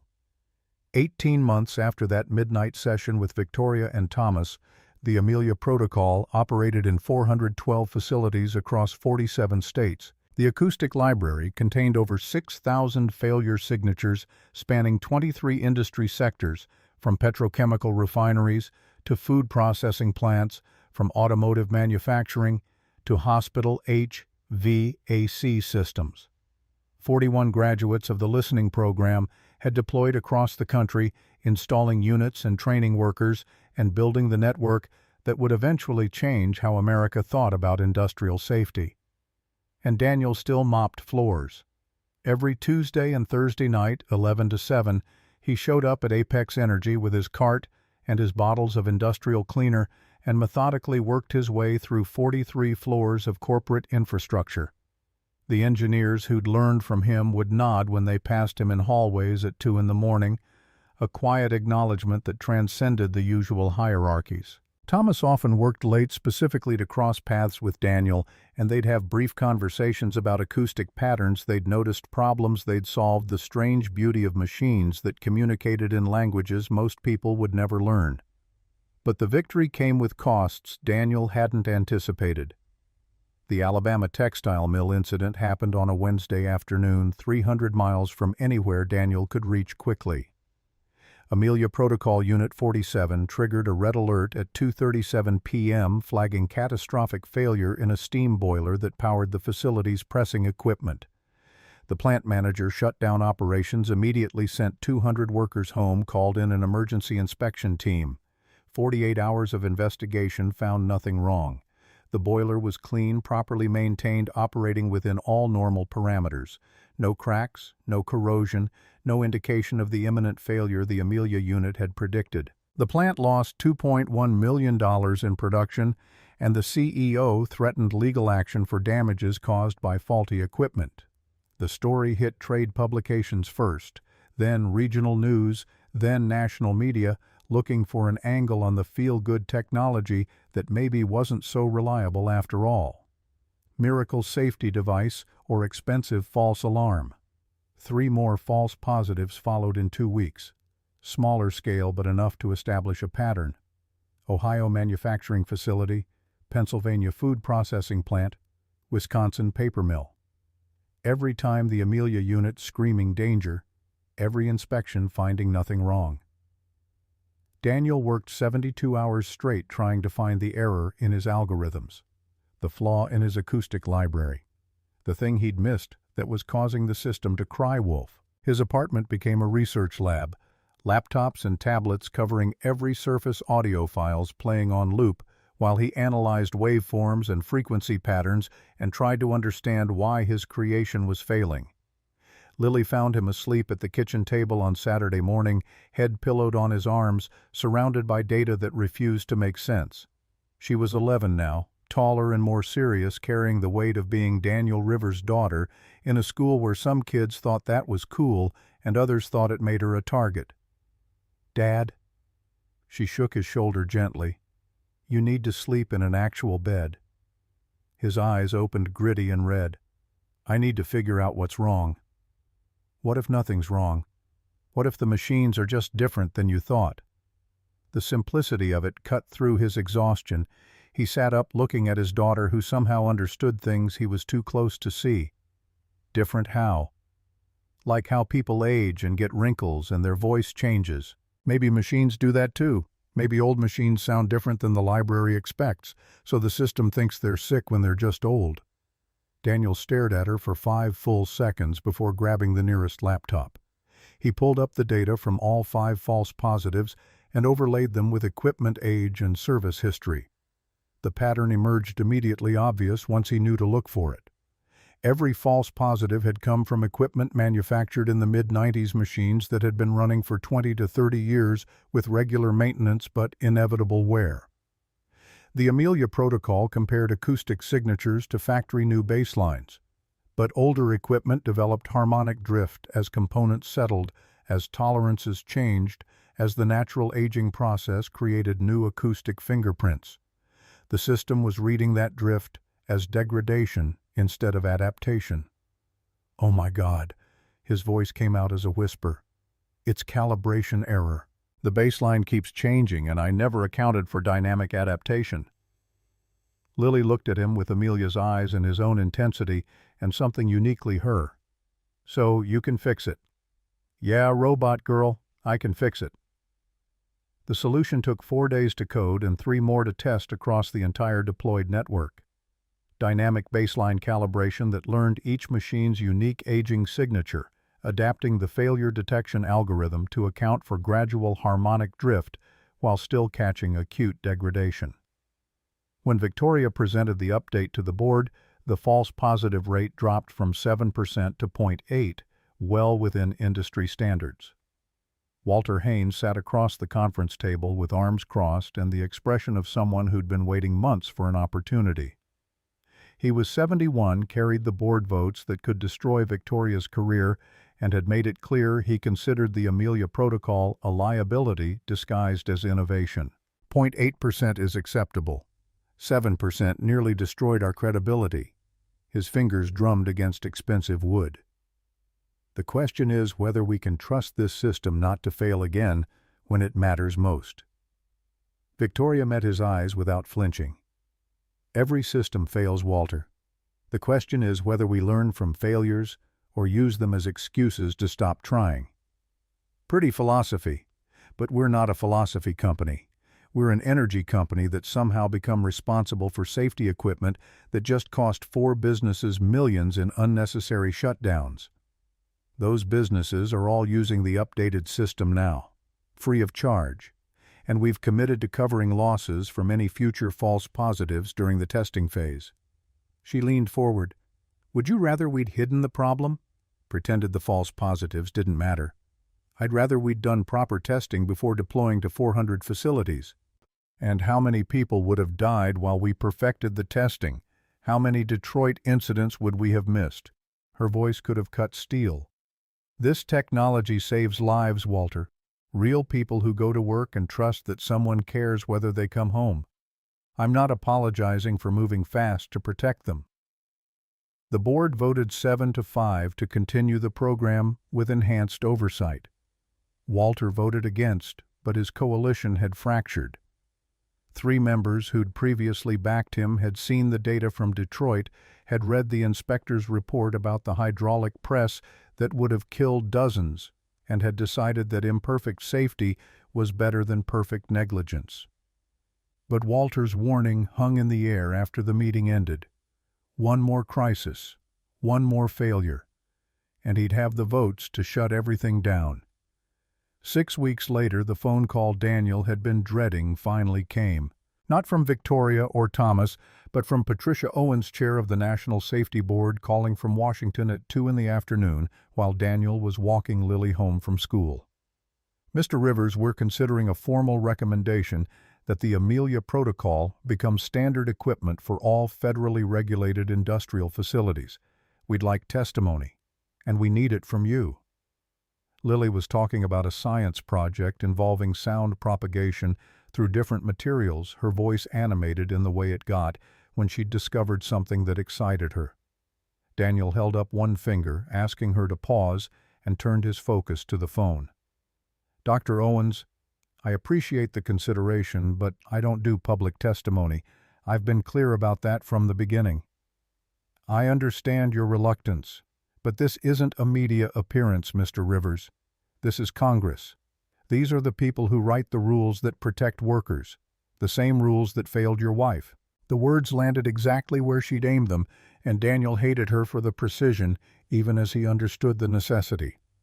Lily had stopped talking and was watching him with the particular attention children develop when they sense adult conversations shifting into dangerous territory. When, 2 weeks, Tuesday morning, you'd present to a joint committee examining industrial safety standards.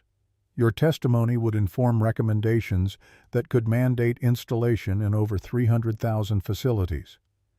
Daniel looked at his daughter, at the space between her world and the one he'd been dragged back into against every instinct. I need to think about it. Mr. Rivers, people are dying in workplace accidents that could be prevented. You have information that could change that. I'm not asking you to be comfortable, I'm asking you to do what's right. He hung up and stood on a sidewalk in Chicago while traffic rushed past, and Lily waited for him to explain why his face had gone pale. That night after she'd gone to bed, he called Victoria. They want me to testify. National Safety Board, Joint Congressional Committee, the whole formal nightmare. I know. Dr. Owens called me first to ask if I thought you'd agree. Victoria's voice carried the particular weariness of someone who'd spent 18 months managing Daniel's boundaries while trying to build something that mattered. What did you tell her? That I'd think about it. But we both know I can't do this. Standing in front of Congress, cameras everywhere, my face attached to this forever. That's exactly what I swore I'd never do again. Then don't do it. I'll testify. Thomas will testify. We have data and case studies and everything they need to make an informed decision. But they want me. The guy who built it, the janitor who hears things, the human interest story that makes dry policy sexy for the news cycle. Bitterness crept into his voice despite his best efforts to keep it neutral. They don't want testimony. They want a performance. Victoria was quiet for several seconds. What does Lily think? The question surprised him. I haven't told her yet. Maybe you should. She's 11, Daniel. Old enough to understand what's at stake. Old enough to have opinions about what you should do. He found Lily the next morning at the kitchen table working on the homework she'd neglected in favor of her sound project. She had Amelia's focus when she concentrated the ability to tune out the entire world and exist purely in whatever problem demanded solving. Robot girl, we need to talk about something. She looked up, pencil pausing mid-equation, and he saw the flash of worry cross her face. The same worry she'd carried since the bullying started, the fear that anything out of routine meant something bad was coming. The people in Washington who make rules about safety want me to explain the Amelia Protocol to Congress. They want me to talk about how it works and why it matters and tell Mom's story to help them understand why we built it. Lily set down her pencil with careful precision. Do you have to? No. I can say no and they'll find someone else. Victoria or Thomas or one of the other engineers. The project keeps going either way. But they want you specifically. Yeah, they think it's important that the person who designed it explains why it exists. She was quiet for a long moment, her face working through calculations he could only guess at. Will there be cameras? Probably. Will people at school see it? Maybe. He wouldn't lie to her not about this. There might be more attention for a while, but it would die down eventually. Lily looked at her homework at the equations about trajectory and velocity that suddenly seemed less important than the conversation they were having. What does Mom think? The question hit him in the solar plexus. What? If Mom could tell you what to do, what would she say? Daniel's throat went tight. He thought about Amelia standing in that conference room 8 years ago, standing up for him when the plant manager dismissed his warnings. He thought about how she'd never stayed quiet when something mattered, how she'd fought for people even when fighting cost her something. She'd tell me to stop being scared and do what needs doing. His voice came out rough. She'd say that if I have information that could save lives, hiding from cameras is just selfishness dressed up as privacy. Then you should probably do it. Lily's voice was small but certain. Even if it's hard. Because Mom's right. He pulled her into a hug, this daughter who carried more wisdom at 11 than he'd managed in 40 years, and made the decision he'd known he would make from the moment Dr. Owens called. Washington, D.C. was everything Daniel hated about visibility condensed into one city. He arrived on Monday evening wearing the same charcoal suit the tailor on Halstead had made for Amelia's funeral, altered now to fit a body that had lost weight from stress and gained it back from Victoria's insistence that he eat properly. Lily came with him non-negotiable, and Victoria had arranged a hotel suite large enough that she could do homework while he prepared testimony he had no idea how to deliver. Thomas flew in from Chicago that night, arriving at the hotel at 9:30 with takeout and the particular energy of someone on a mission. He'd become Daniel's advocate in the corporate world, the translator who could take acoustic insights and transform them into language that boards and committees understood. I've been coaching executives on testimony for 15 years. You're going to be fine. Daniel sat at the desk in the suite's living room, surrounded by notes he'd made and discarded speech drafts that all sounded fake. I'm going to freeze up there. Cameras everywhere, people watching, and I'll forget how to speak English. Then don't give a speech. Tell a story. Tell them about Amelia, about the boiler, about standing in a conference room knowing what was going to happen and watching people ignore you. Thomas pulled up a chair. Tell them about Sophie sitting on that conference room table at Apex telling us the turbines were scared. Tell them about the hydraulic press in Detroit and the 37 workers who are alive because we built something that listened. They want data, not stories. They want both. Data tells them what's possible. Stories tell them why it matters. Thomas leaned forward. You know what Victoria told me once? She said you changed her life because you reminded her that the best technology isn't the one with the most features. It's the one that cares about the people using it. That's what you tell them tomorrow. They practiced until midnight, Daniel stumbling through testimony that felt simultaneously too personal and not personal enough. Thomas offering suggestions that slowly shaped chaos into something resembling coherence. Lily fell asleep on the couch, watching them work her homework, abandoned in favor of witnessing her father try to become someone he'd never wanted to be.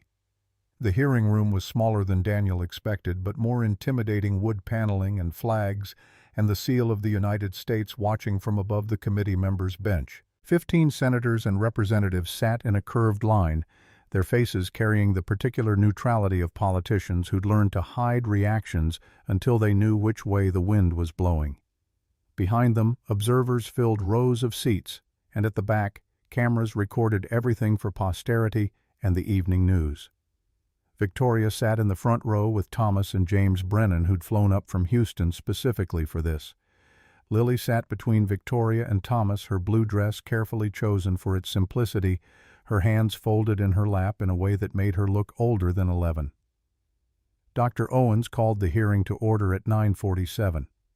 Victoria testified first, presenting corporate overview and deployment statistics and data about false positive rates. Thomas followed with technical architecture, walking the committee through acoustic analysis methodology in language designed for people whose expertise lay in policy rather than engineering. Brennan spoke about distribution networks and his company's commitment to funding installation in facilities that couldn't afford upfront costs. Then, Dr. Owens called Daniel's name and the room pivoted to face him. He walked to the witness table with legs that didn't quite feel connected to his body.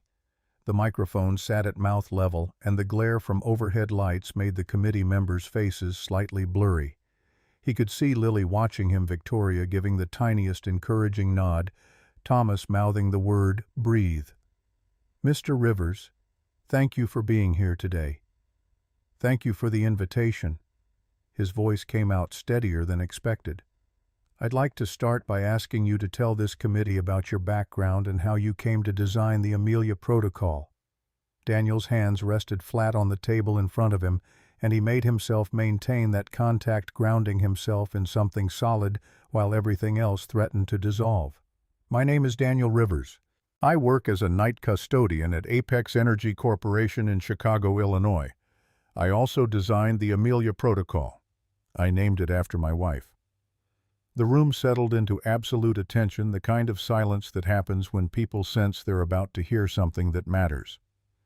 8 years ago, my wife Amelia went to work at a packaging plant on Chicago's South Side. She was a floor supervisor, 7 months pregnant with our daughter.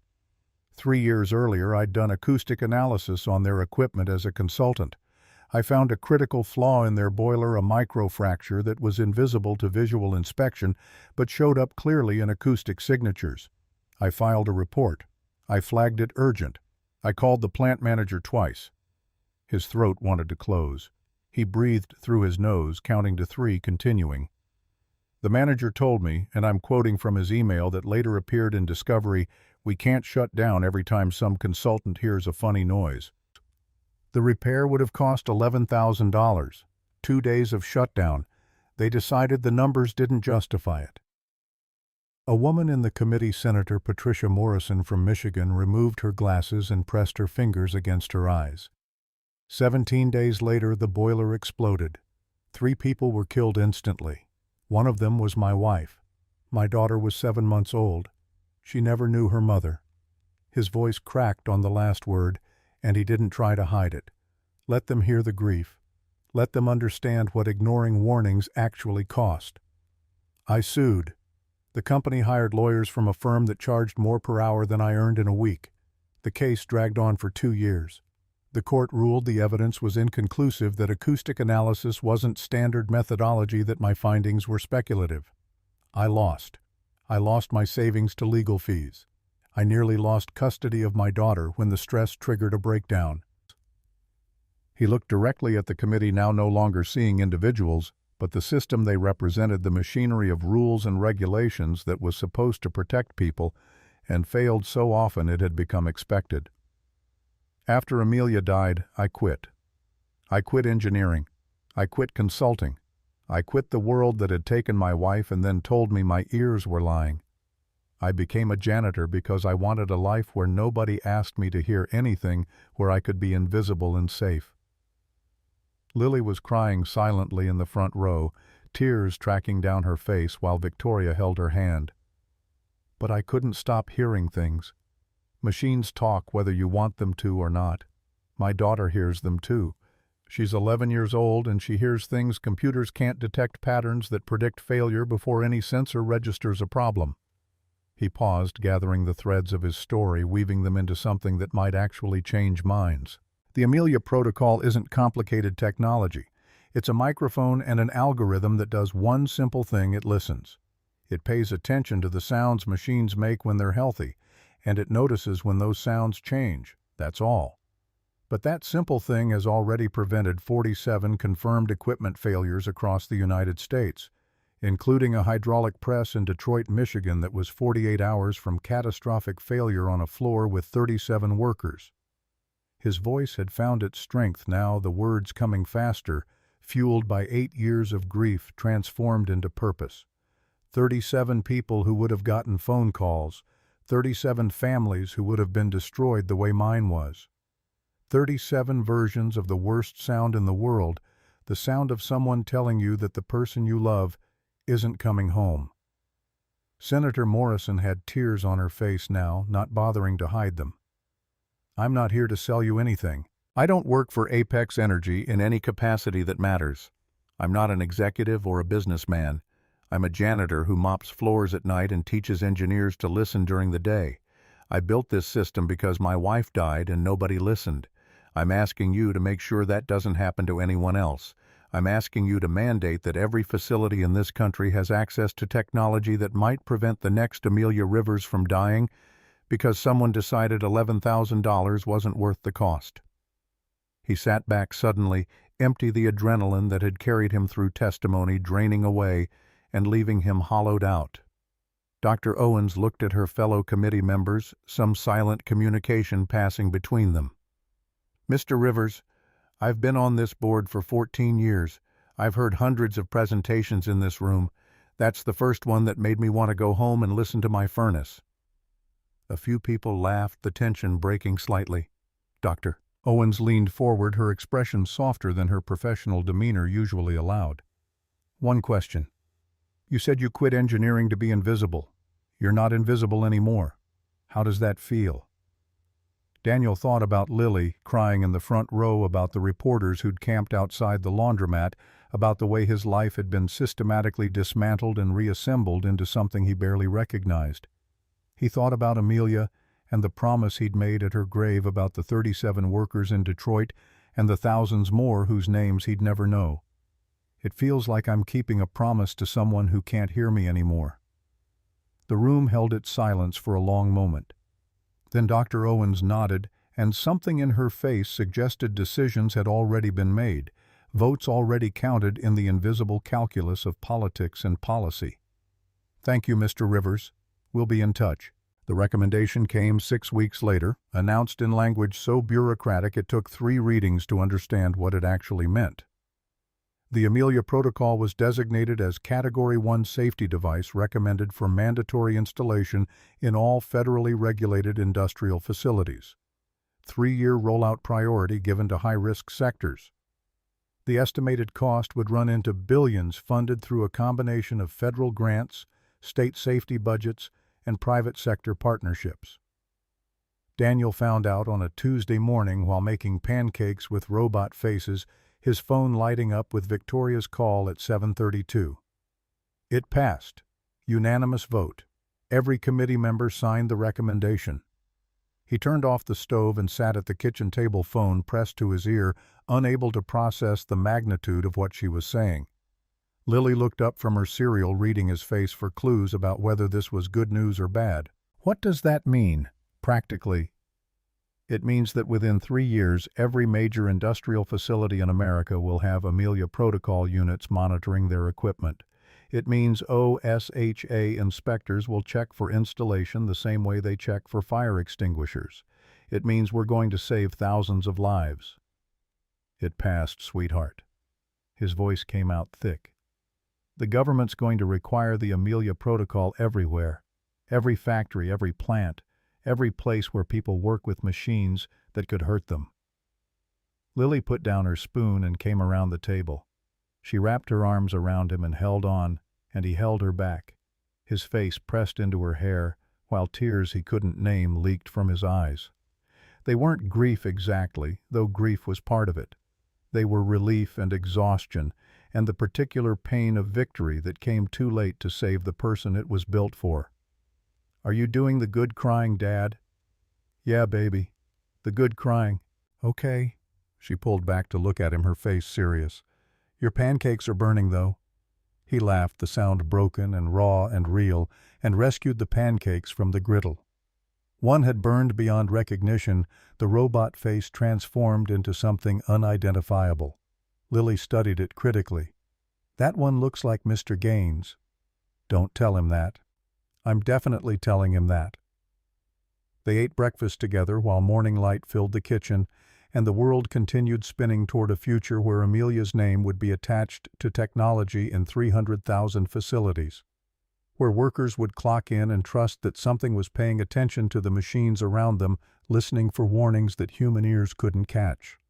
Where $11,000 repairs would be made before they became million-dollar disasters that cost lives instead of just money. Walter Haynes called Victoria that afternoon with a message so brief she initially thought it was a pocket dial. "I was wrong about the janitor. His name is Daniel Rivers, and I was wrong." The board met the following Thursday, and Walter withdrew his motion for a vote of no confidence. He didn't apologize explicitly, but when Victoria presented the federal recommendation and the projected impact, he voted in favor of every proposal she made.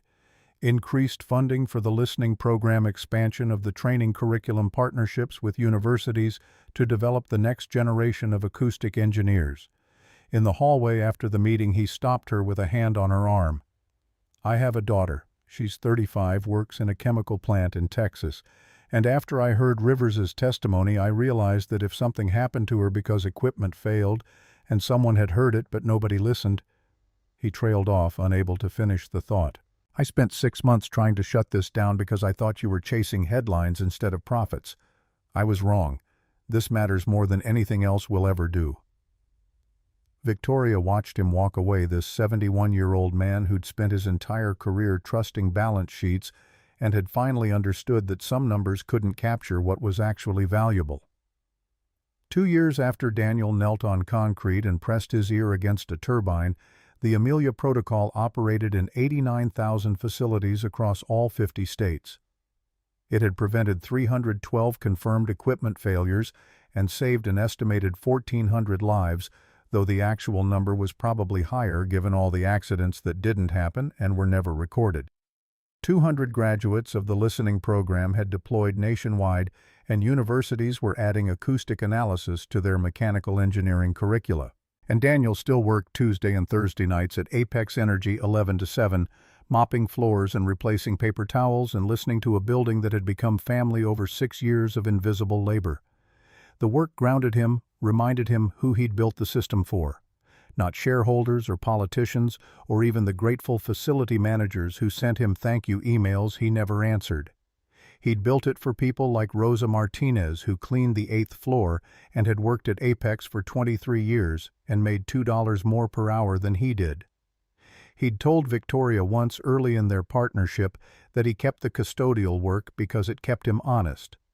Because the second he forgot he was building safety equipment for people who mopped floors and operated presses and showed up every day to jobs that didn't make headlines, he'd become exactly what he'd walked away from.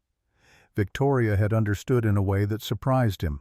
She'd started coming to the office at odd hours not to check on her executives, but to talk with the custodial staff, the security guards, the maintenance workers who kept the building running. She learned their names, asked about their families, listened to their concerns about equipment that made strange sounds or worked inconsistently. And when she encountered a problem, she brought it to Daniel, and together they'd figure out whether it was something the Amelia Protocol could help with. On a Thursday night, 18 months into the federal rollout, Daniel was cleaning the 43rd floor when he saw the sticky note on Victoria's office door. She left them regularly now, a tradition that had started as a practical way to communicate and evolved into something that felt like friendship. "Daniel, a C on this floor sounds off again. Normal. Also, Lily's project won state science fair. Tell her congratulations from me." He peeled the note off, carefully folded it, and added it to the collection he kept in his locker. 37 notes over 2 years, a record of problems solved and victories celebrated, and the slow building of trust between two people who'd started as CEO and janitor and become something harder to define. The air conditioning was just a clogged filter, nothing serious. He made a note for maintenance and continued his rounds. At 3:14 in the morning, his phone rang. Thomas calling from the parking garage where he still sat some nights listening to the building and finding peace in the sounds most people filtered out as irrelevant. "Rivers, I'm hearing something in the ventilation. Doesn't sound right. On my way."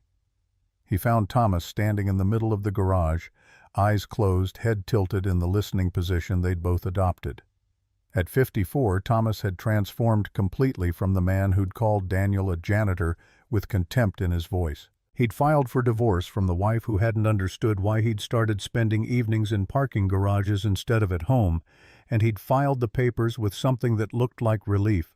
He'd found purpose in teaching the listening program, and his students spoke of him with the kind of respect usually reserved for prophets. "There, you hear it, 18 hertz oscillating." Daniel listened, tracking the sound through concrete and steel. Return duct, loose baffle resonating with the exhaust fan. Dangerous, annoying, like a snore.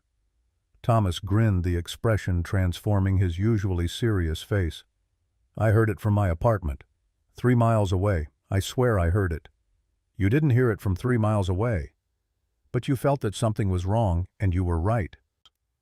They stood together in the parking garage at 3 in the morning, janitor and chief engineer, two men separated by everything the world used to measure worth, but connected by the understanding that the most important technology ever invented wasn't computers or sensors or algorithms.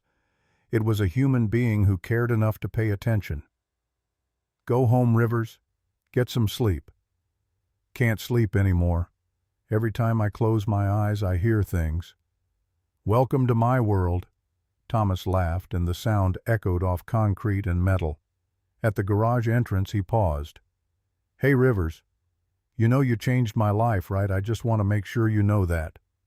Daniel pushed his cart forward, the wheels squeaking in a pattern he'd been meaning to oil for months. "Go home, Thomas."